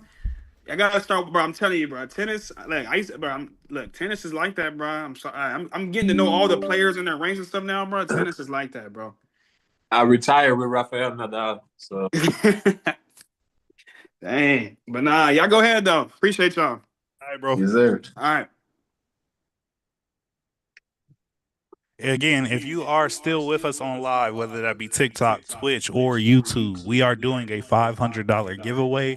Please go to our Instagram or our TikTok to figure out all the details. We are so close to doing our first milestone. So if you wanna get a chance to win that first milestone, please go support, go read up on the information. Yeah, we appreciate that. We about to get into the anime segment. We appreciate y'all for sticking it out with us today. Bomba, are you ready? Yes, sir. Record an anime in 3, 2. Recording in progress. Hello, ladies and gentlemen, and welcome back to The Same Convo, the podcast where we talk everything sports, anime, media, and entertainment. It's your boys, Kenny, Carlo, and Bamba. And yes, for this week, I know y'all don't see Malik, but he be back for the next episode as he has to have. He had to take care of a few things. Today, what I have for us is a Naruto deep dive. This episode is inspired by a past episode that Carlo had done. So a lot of the questions are similar to it, like your Dragon Ball Z deep dive, I would say. And then some others I came up with it. Before we get into the segment, however, I want to tell y'all about the giveaway that we got going on right now. $500. We're giving away $500. And there is different tiers to unlock. One of them is very close to happening, and that's on TikTok. So if you want to, win some money, you be sure to join. And you get 5 tries. Was it 5 or 4? How many platforms we got? 5, right? Yeah. So it's 5 times. So if you miss the first tier, you get a chance to win the second time. If you miss the second time, you get a chance to win the third time. It's not a lot of people that do giveaways like that. But you definitely want to tap in because you got 5 chances to win. You know what I'm saying? Thanks. Join right now. Without further ado, though, let's get into this deep dive, man. I already sent the questions ahead of time to the boys so they can prepare. But the first question we're starting with is battle IQ. Who in the Naruto universe has displayed the best battle IQ, man? I feel like this is if we're talking about in the whole verse from what we've seen, and I read Two Blue Vortex, so it's only continued as this nigga got older. And it's funny because he never wanted to do this. This man literally said, I became a ninja so I could do whatever I want, and he got wrapped up in all this bullshit.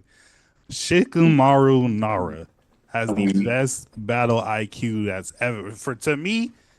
I'm not gonna say all the anime. I'm not, because that's hard to think about right now. But as far as the Naruto verse, it's no debate, bro. It's Shikamaru.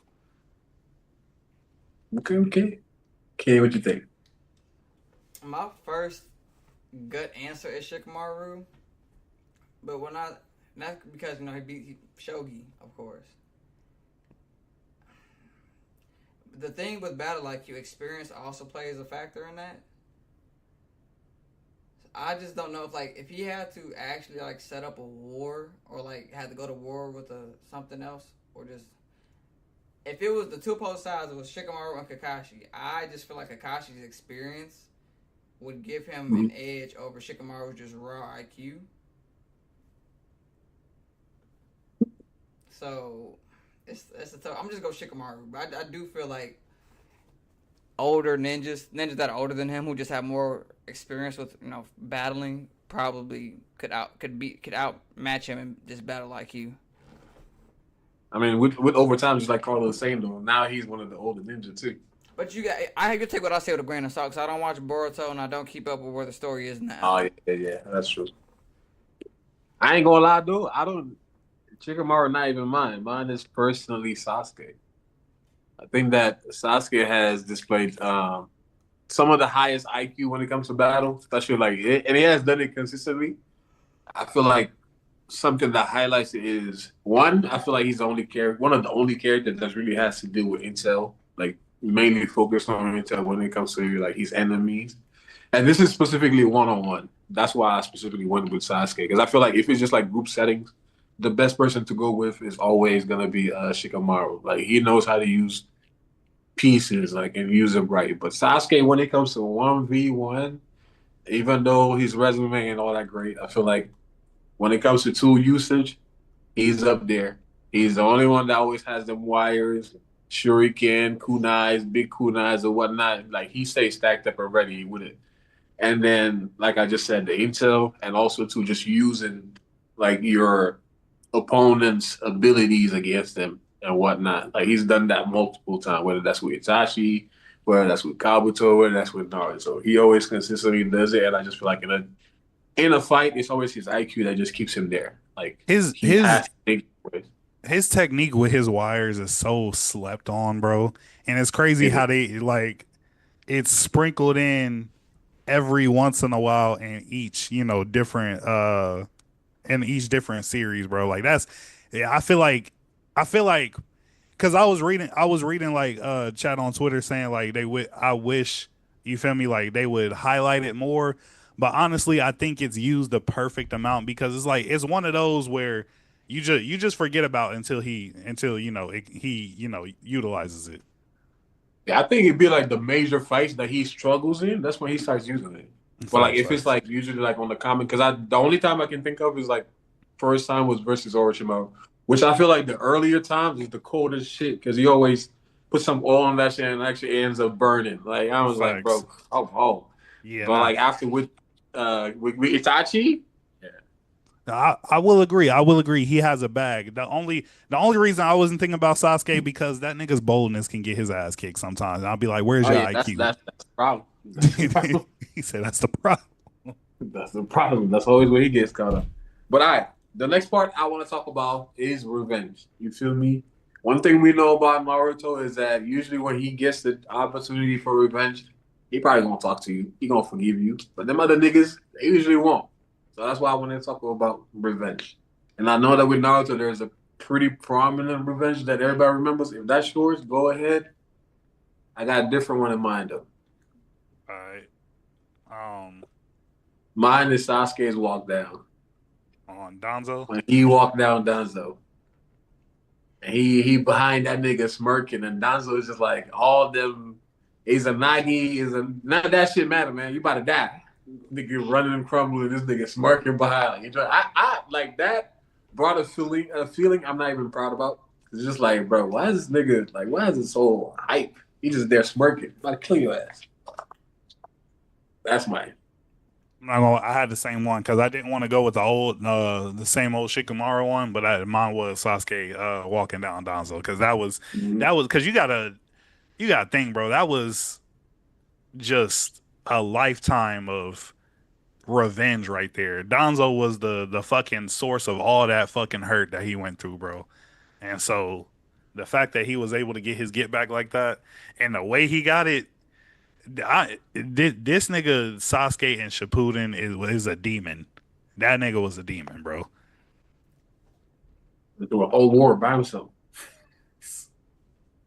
I wonder how strong he was there compared to Naruto, because I know like the timeline is like kind of close, but he went through a whole war before that. So I'm saying I just want to how strong do you think you are that you could just go to the five Kage Sama and stand on this nigga ceiling ready to box everybody?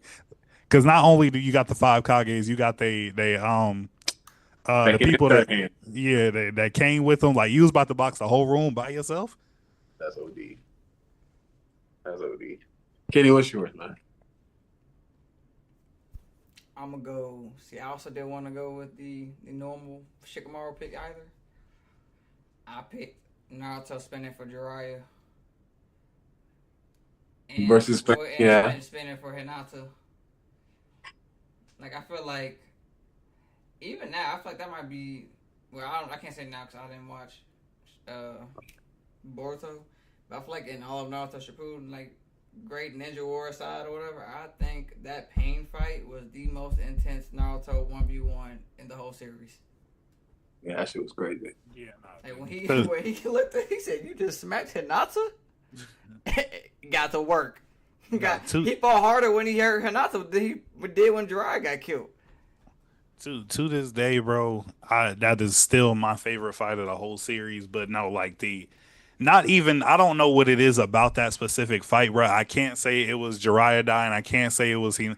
Like, it's something about that fight that I haven't found out yet that just the intensity hits your chest different when you watch it.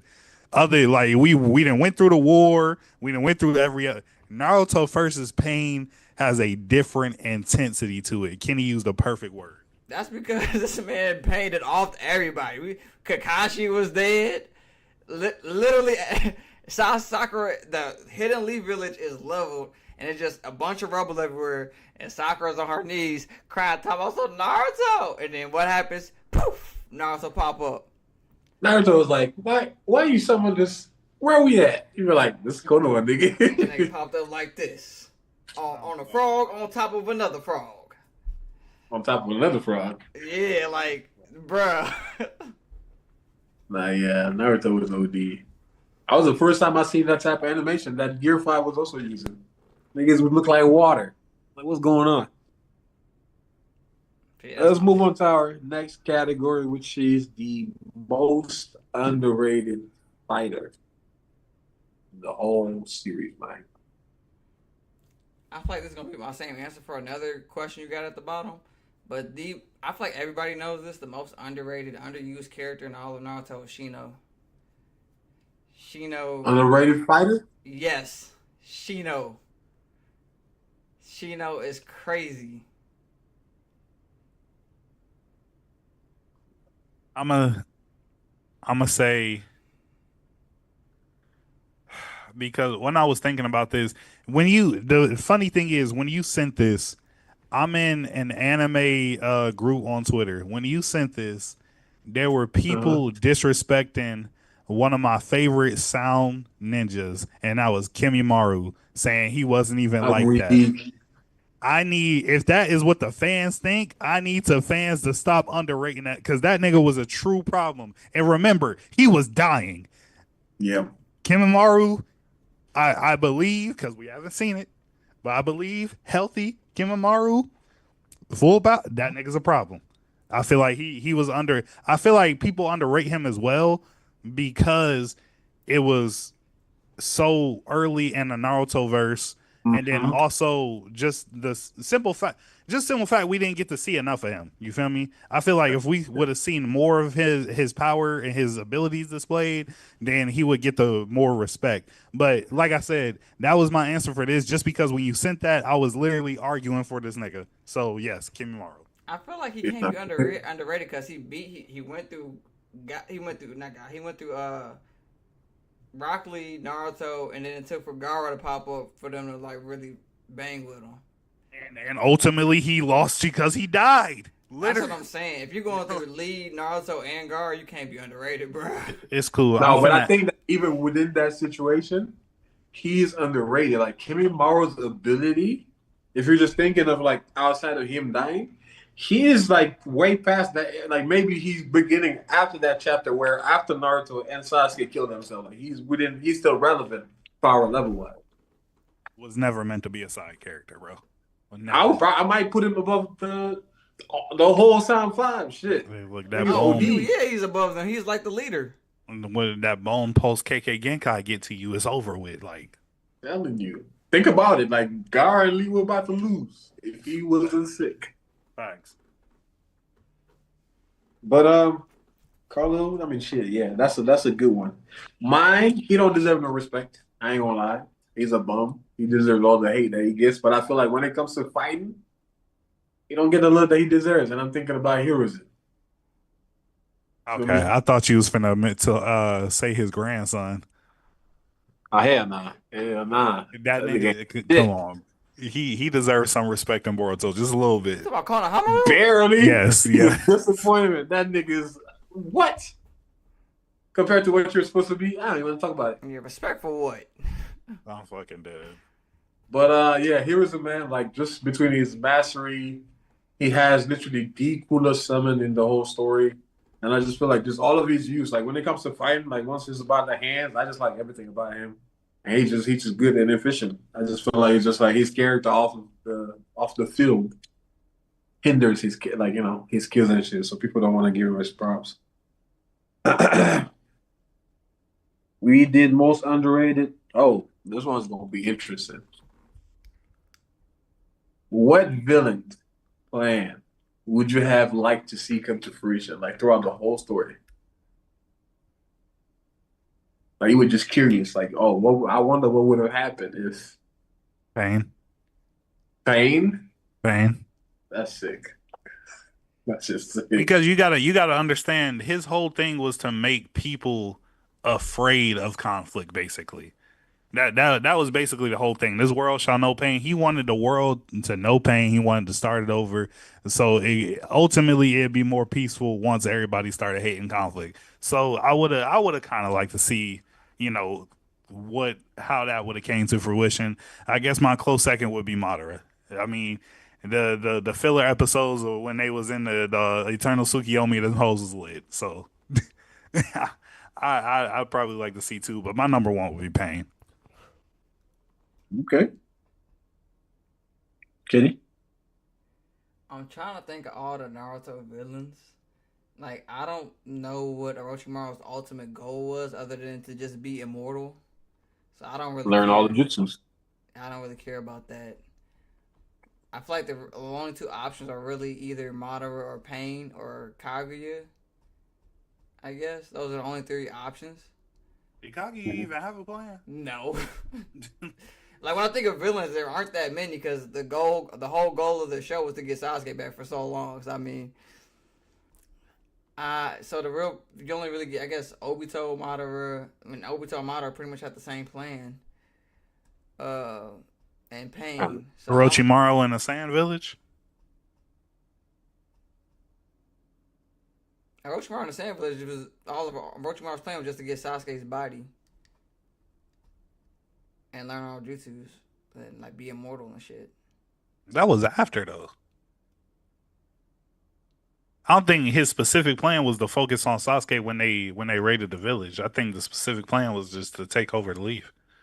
If I'm not mistaken. I don't know. I don't think the fact that we don't know his plan concretely off the top of our head is enough for me to say no. So I'm gonna go Madara. I'm gonna go Madara.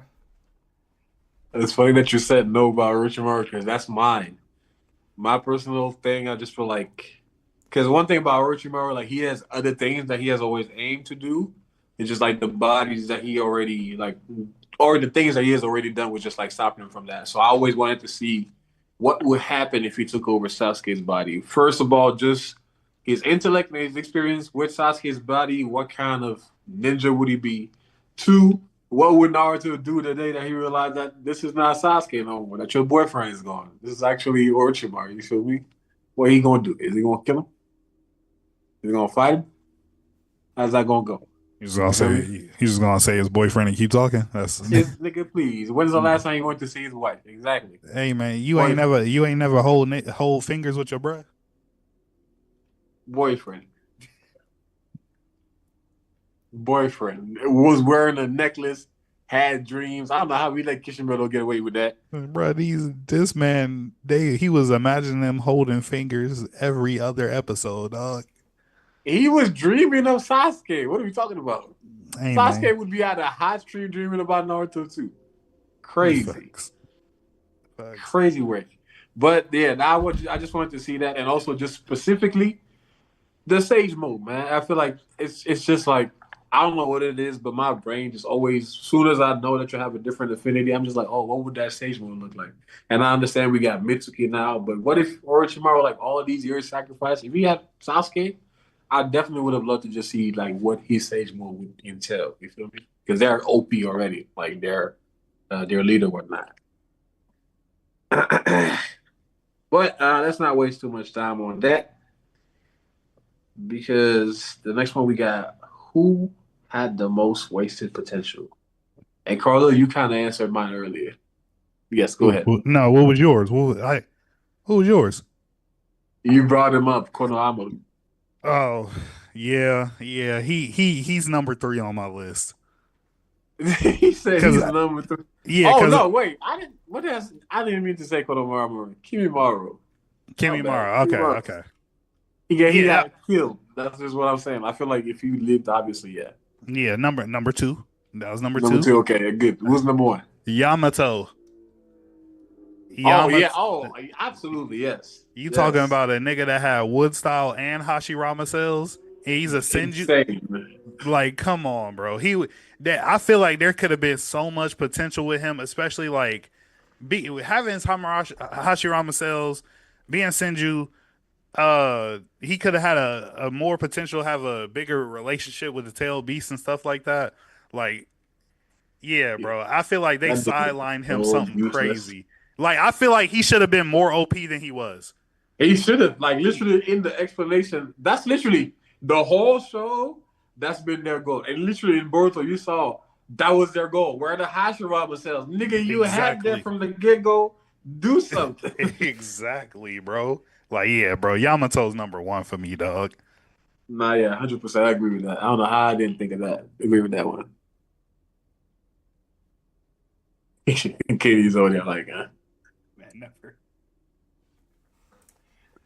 I feel like this is the topic I was talking about earlier when I said I feel like I'm gonna give the same answer again. I still feel like Shino was wasted potential.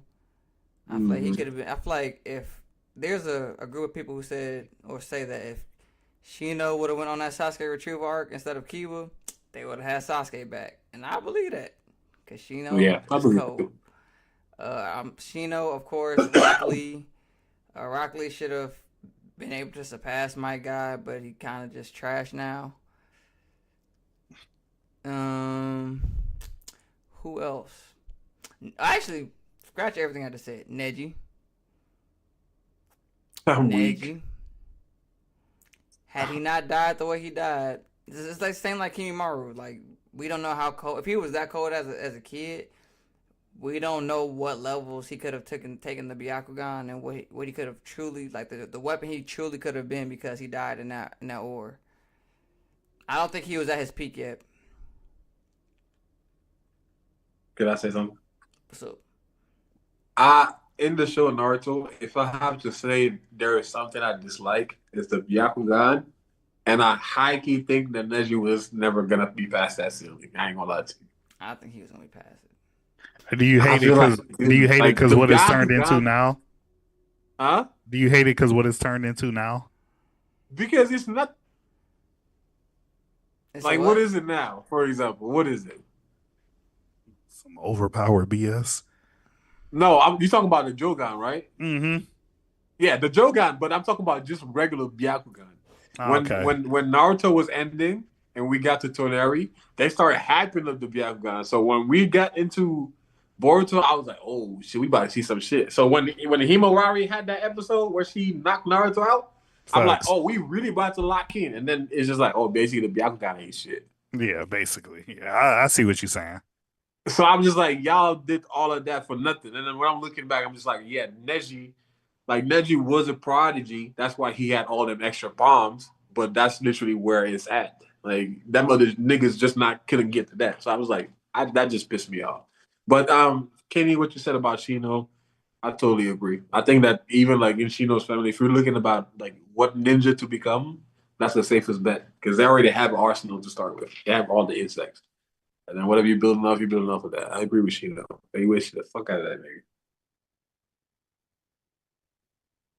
I ain't even think about that. I ain't gonna lie to you because I'm thinking when he said that, I'm like, what was Shino gonna do differently than Kiba? But this niggas dead fighting a whole forest. My fault. Bruh. My f- The one I nigga like who the would worst thing thrive that in the can happen to those forest. two Y'all niggas. don't bring him. Nah, that's kind of crazy, bro. Because who assembled? It was Naruto, right? Naruto assembled the team. And if your argument is like he has a nose of he's a sensory ninja, he's a hound. Shido can control bugs who can fly way further than Kiba's senses. Like, bruh.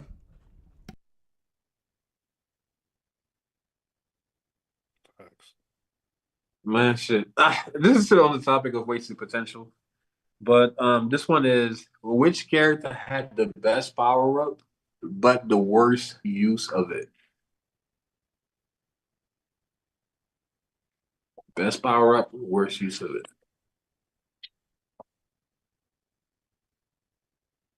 Best power up?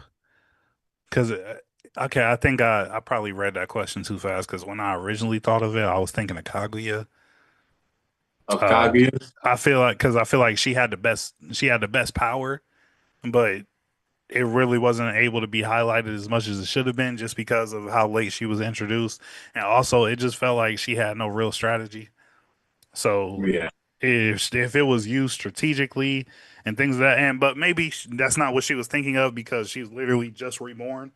So Yeah, she was just listening to Black Zetsu for real, for real. yeah. So I think as far as best power, she had it and didn't use it well.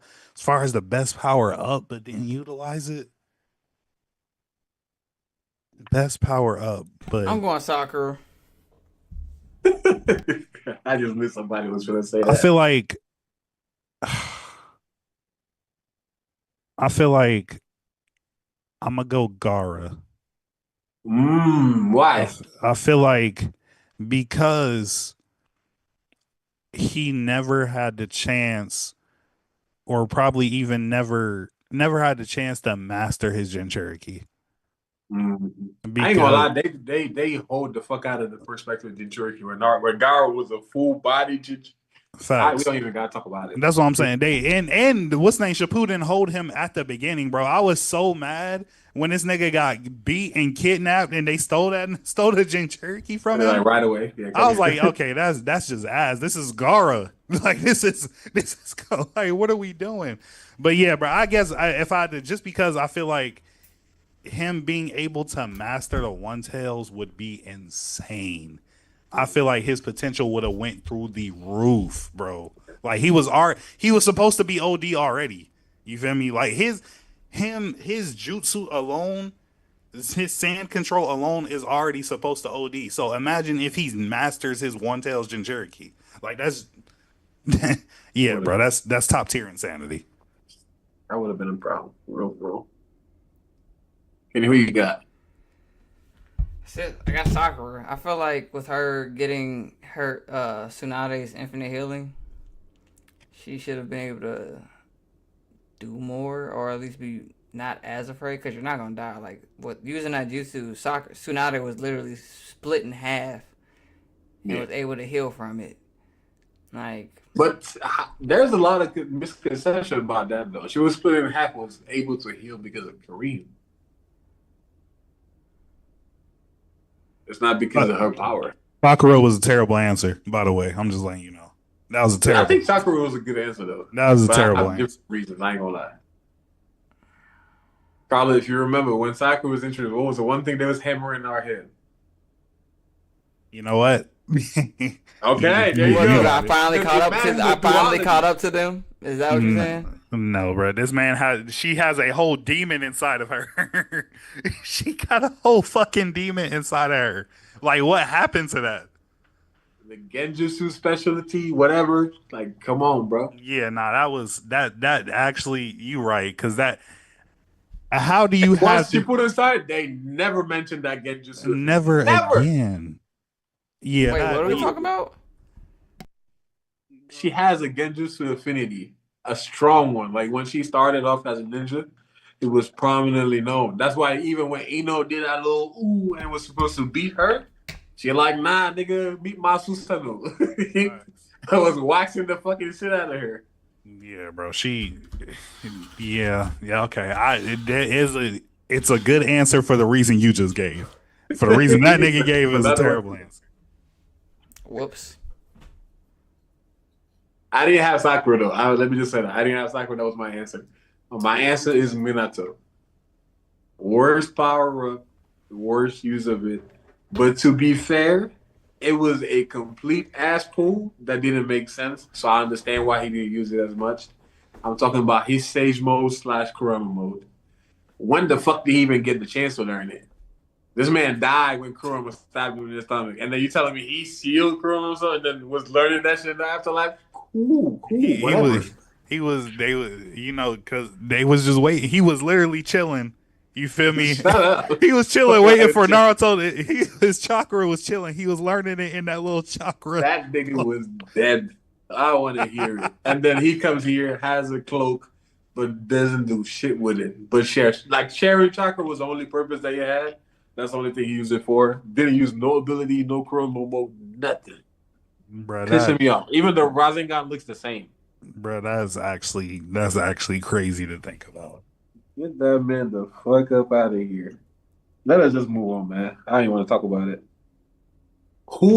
Which Naruto character was way stronger than the show allowed him to be?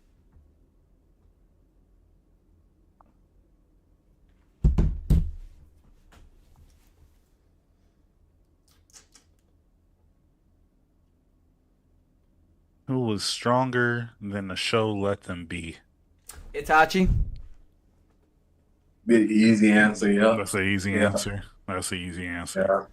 Yeah. My answer was going to be somebody else mentioned earlier. Kimimaro was on that list. Neji's on that list. I feel like Neji, just how OD he was as a kid, you were supposed to expand on that potential when they got older in Shippuden, and they really didn't. He was somebody else that got pushed to the background. Like all the Jinchuriki was supposed to be strong. Like all of them. If we weren't Go or Naruto, you were trash. I'm gonna agree. I'm gonna agree with Kenny. Even Gaara, you feel me? Like Nick, I just said it. Like because the Jinchuriki are supposed to be. I feel like it would have been way better if they all didn't even. It doesn't matter if they have mastered it or not, but like somewhat had control of their Jinchuriki powers before getting captured. Like that would have made it way better. Feel like where was Gaara's Sand Mama power when he was fighting Deidara? Because didn't they jump him when he was tired or something? I don't know, bro. Like they said that he was out of chakra, but that thing activates on itself. It's not you. Yeah. What happened? Everybody we just named, because that is some bullshit. Naruto got the creators of Naruto, Kishimoto. I need answers. I mean, it was 2-on-1. Man, whatever. This nigga Sasori was walking around in a puppet. Fuck that. It was Sasori and Data. It was 2-on-1. And Sasori was literally sitting in a puppet. Exactly. Gaara didn't even unlock stage. It literally just the only thing that they did was Deidara was gonna blow up the village. Gaara overused to get the sand from like nearby the thing to protect them, and then he said he was tired. But you said your shit was automatic, that you don't control it, that your mama want to protect you. That's what you did to your dad later on when y'all was on the same equal footing in terms of power. Stamina, both of them ran out of stamina, but Gaara had his mama's shield pop up on her own. Bro, and your mama always loved you. What happened? Didn't she love him before he was about to die? What's his name? I fucking love Deidara too, especially after I found out his backstory. But man, it pisses me off because low key he not even like that. You say he's not like that? Low key. Like I said, I love him, but I don't believe he's like that low key. But that's just me. He is like. I think Deidara is highly underrated. Because remember that one attack they said his attack is as strong as a 10 tails Biju bomb. Are you talking about the one he was about to blow up the sand village with? Yeah. The one he used to blow himself up against Sasuke. All right, bro. Intense bitch, bro. And then he has I that got a dragon love-hate too, bro. relationship That with that nigga's nigga. actually. He's just too young. He's just immature. I feel Which that. jutsu? Huh? Oh, I thought I heard something. Which jutsu was the most broken but underutilized? Substitution jutsu.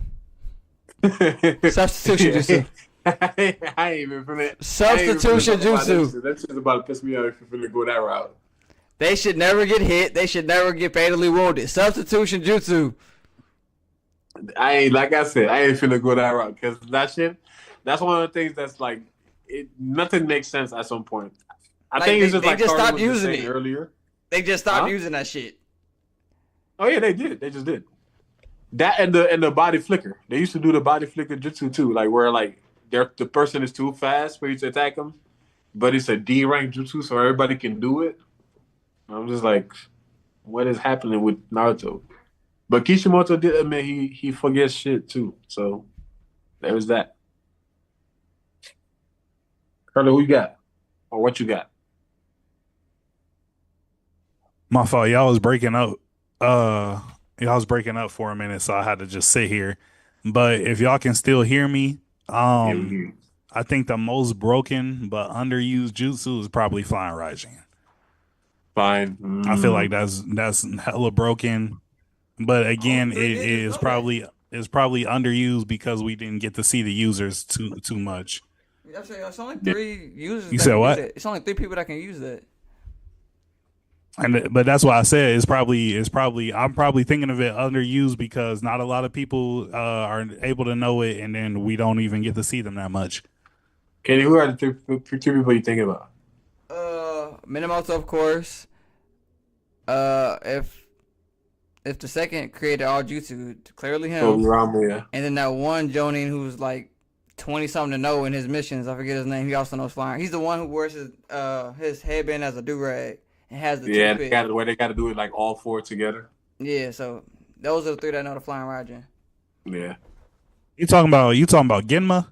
Yeah, Genma. He's another dog that we just don't get to see in the show for real. Man, that nigga ain't shit. Ain't that nigga like 22-0 in missions? S-rank missions? Okay. Knows flying Raijin? He needed 4 people. I'm about to say that nigga's a problem. That nigga's a dog. 4 people. He's a dog. He needs to do this with other niggas. Hey. Anyway.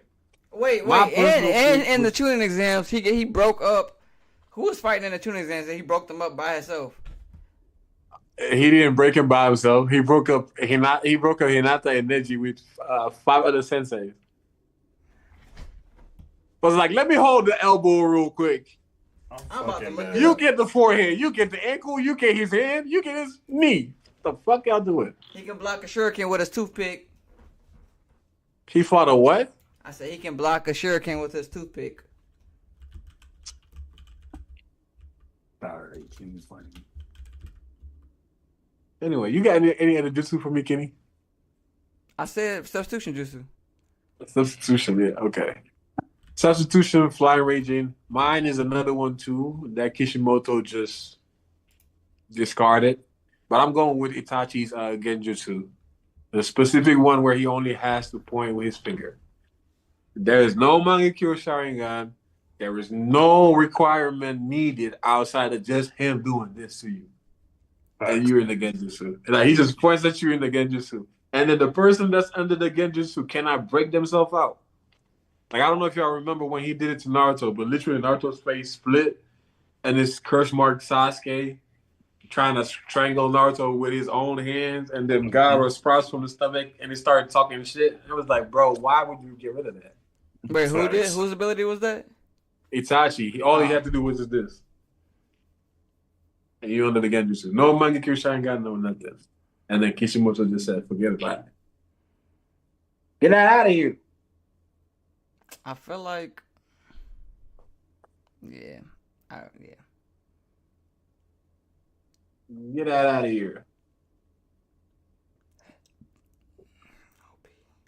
Also, I would say another one too is also Pains. I forgot about that. I almost moved on without saying that. But I don't know if y'all remember, but the Pain with the long hair, like he was one of the first one that Naruto killed. He could just like grab a person and just strip their soul from their bodies. I know what you're And talking that was about. like, huh? I said I know what you're talking about.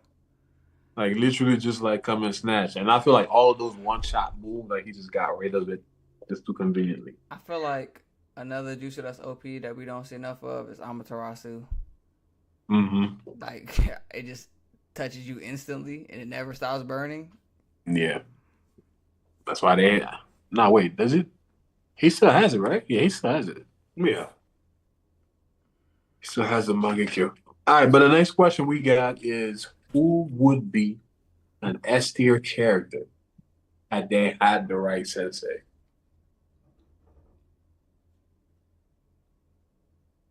I can go first on this one. I feel like I mentioned him earlier on accident, and it was Konohamaru. Everything that Konohamaru knows is from Naruto. Like everything that he's using his actual arsenal is from Naruto. So I like that always left me wondering what the hell is this sensei teaching him? I feel like outside of the basics, I just can't help but imagine what would he actually turn out if we had a proper sensei. Because with the actual hands, he has hands. Like I don't know if y'all saw that fight against Jugo. He has actual hands, but I just feel like his arsenal is very limited. All he has to this day is just like the Rasengan and just other Shadow basic clones. shit. Just The using it. shadow clones. Yeah, it's Rasengan, Shadow Clone, and Sexy Jutsu. Facts. So And probably uses everything he got from Naruto. I agree. I agree because Konohara, like you said, the hands are one of his. Like he's a dog. He's a dog. Um, Mine, if this also if they had the right sensei and if they were still alive. But shout out that boy Haku, bro.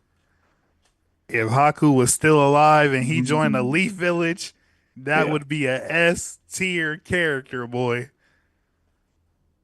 No, Hakuya. I'm not gonna lie. I low key in my head. This is like a head canon on my own. I kind of feel like Haku was stronger than Zabuza. Think so too. I ain't gonna lie to you. I Like feel I like he was understand more Zabuza's versatile. title, but I just don't see what they were about Zabuza. When we're looking at the fight, Kakashi was gotten. Facts. Haku was fighting newly awakened Sasuke with his Tomoe, and then also a Kyuubi Naruto, Facts. and still lived. Facts. And then that's what I'm saying. Like I feel like ultimately he was more versatile than Zabuza. I think Like so too. Kakashi was over there. He had that nigga figured out from the get. You feel me? Like Wait, yeah, I bro. feel like I'm gonna say no. I feel like Kabuto's like ice mirror trick only worked because he was going against inexperienced Sasuke and Naruto. If that had been, Haku, what did I say? Kabuto. My fault. I feel like Haku's ice mirror trick or jutsu is only working so well is because he was going against inexperienced ninja. Had you put Zabuza against that, easy work. If you put Kakashi against that, easy work. I but the strongly thing, feel it only worked because it was against Sasuke and Naruto. but I would agree with that. The only thing is that when Naruto and Sasuke, like I said, Kakashi was in the prison. When they had to go against Zabuza, they were able to outsmart Zabuza. And Haku later on was brought back in the fight versus the adults, like when she was reanimated, and both of them were holding their own each separately. Like I'm just saying, like for Zabuza to have a title and Haku's just like non-existent almost. I ain't gonna lie, like I even when we were just looking at the abilities that they displayed and their reaction, Haku's reaction speed blitzed both Zabuza and Kakashi when Kakashi was trying to go stab Zabuza. She was fighting them niggas. How did she blitz both of y'all perception to place herself in between the kunai and Zabuza? Are you You, misgendering this man? I was about to say you gonna stop calling Haku a she, dog.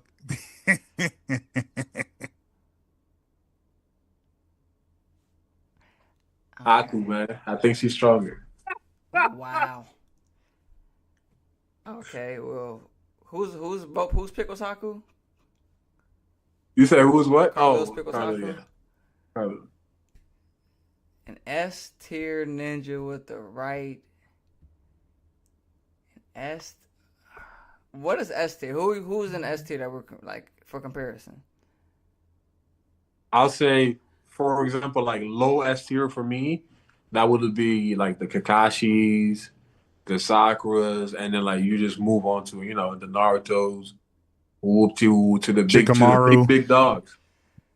Okay, if that's the case, with the right master, that's tough.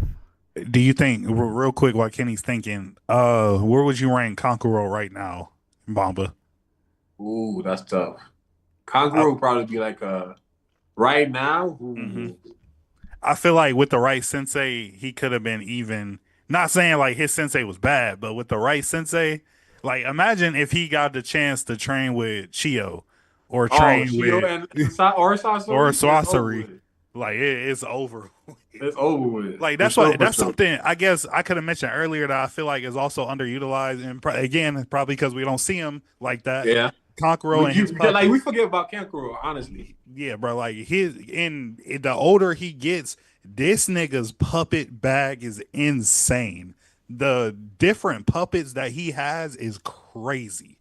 Like, yeah, bro. I'm thinking, like you said, if it was with Lady Shield, one, the puppet bag, two, because one thing about Kankuro, he's like picked up on every other thing too. Like now he has like sealing jutsus and stuff like that. Facts. So I feel like he probably would have picked up on that something medically he's doing and he's adding into them puppets. And also body enhancements. He has none. Don't he after Sasori died, he got Sasori. He got Sasori. That nigga got Sasori as a puppet. But what I'm thinking about is the 10 puppets that Ting had. What's her name? Shio? Yeah, one, he Chio. would have inherited that shit if she died. But two, I feel like he would have developed something early on par with that. It's like that nigga's always like coming up with shit. I'm gonna throw him in the ring. I would say not just Sensei, but if circumstances were different, he could be so OP. Oh yeah, for sure. For sure. Guaranteed. And I'm sure too, like growing up with Gowers takes a lot of attention from you because you gotta protect that nigga too. Facts. From earth. Facts. Kenny, bro, where you at, bro? Kenny's thinking hard. It's hard because I don't think there's any master that could turn Choji into an S tier ninja. Like I feel like his ceiling is just too low to put him in S tier. Like the expansion jutsu and his pills, I don't think gets him there. For like Sakura Kakashi level, personally, I don't think he gets there. I feel like, and then to say Rock Lee, I feel like there's no better sensei than Guy Sensei for him. So it's like all the ninjas who have demonstrated a certain power threshold just don't make it. Other than, I guess, Kankuro will be there. I think Kankuro was a great pull. Okay. Maybe if he had...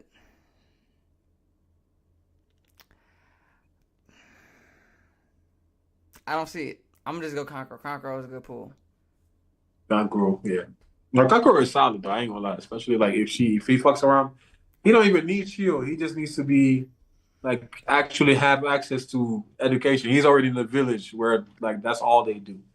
Facts. But let us move on to our last question, which is a question I did not send you guys on purpose. So to wrap up today, this is what I wanted to ask y'all. If Sakura went rogue, you feel me? Carlo, think of Boruto. Kenny, think of whatever, I know you. Disclaimer, Kenny don't watch Boruto. Sakura went rogue.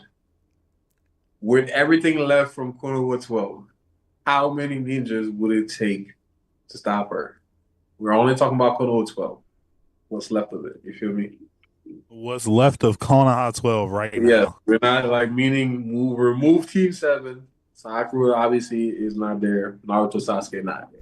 So, and no, we know Neji's dead. So no Naruto or that's up to you. No Naruto or Sasuke. Hinata don't even train like that no more. I ain't gonna lie to you. She getting out that bitch. Ain't nobody. I mean, the only thing I can. Shikamaru has to come up with a damn good plan that will incorporate the rest of them. Wait, is Naruto not in the village anymore? No, he said the Konoha 12 without Naruto and Sasuke. Who's stopping Sakura? Shikamaru is the only chance, and it can't be Shikamaru by himself. He needs to come up with a damn good plan. That's the only way. I mean, it don't have to be. I'm just asking you, like, who would it take? So even if it takes like 2, 3, 4, whatever, just asking you, like, what all would it take?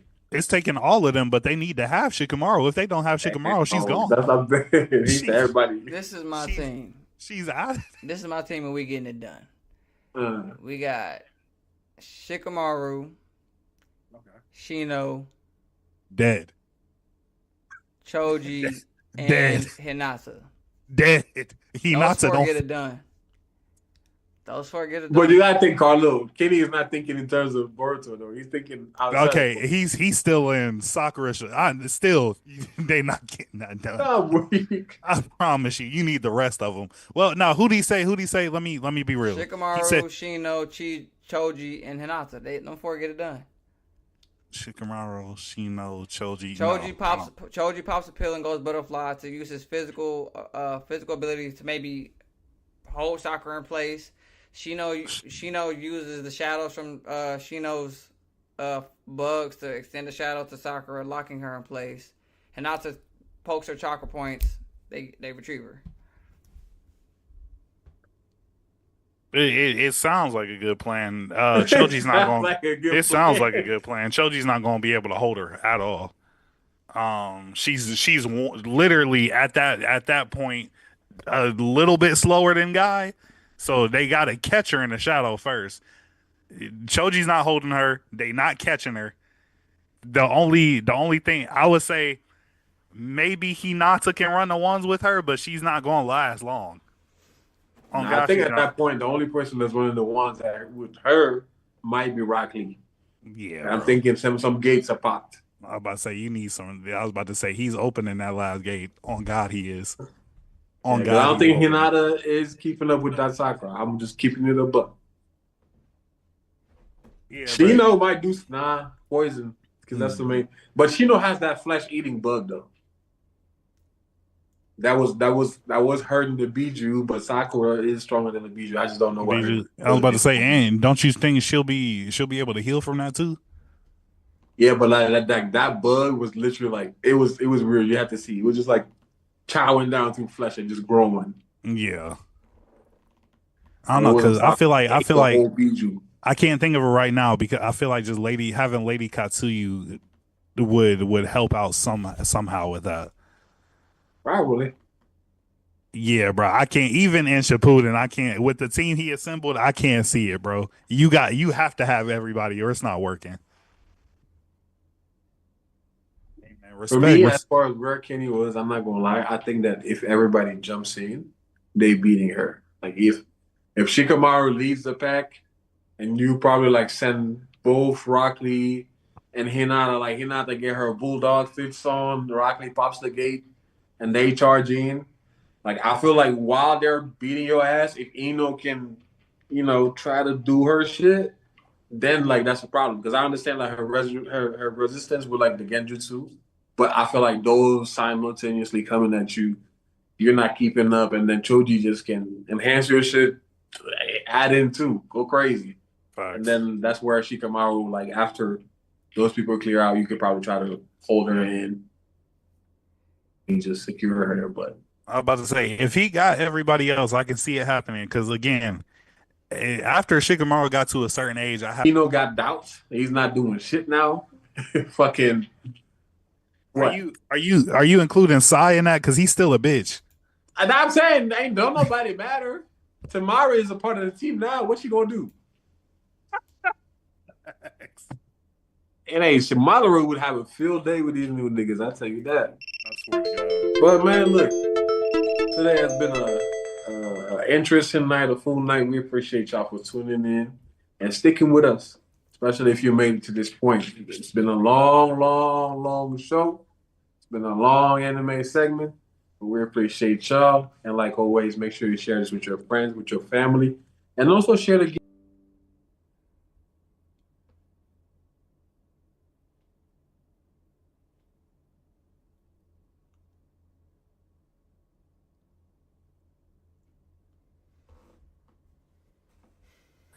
All right. Well. I'm back. Oh. Okay. Well, I don't know if you heard us, but I was telling you to end the stream, but I feel like you did already. No, I did not. Okay. Well, again, if you were on us live all night, we appreciate y'all for joining us. We be with y'all in a couple other Tuesdays. We out of here.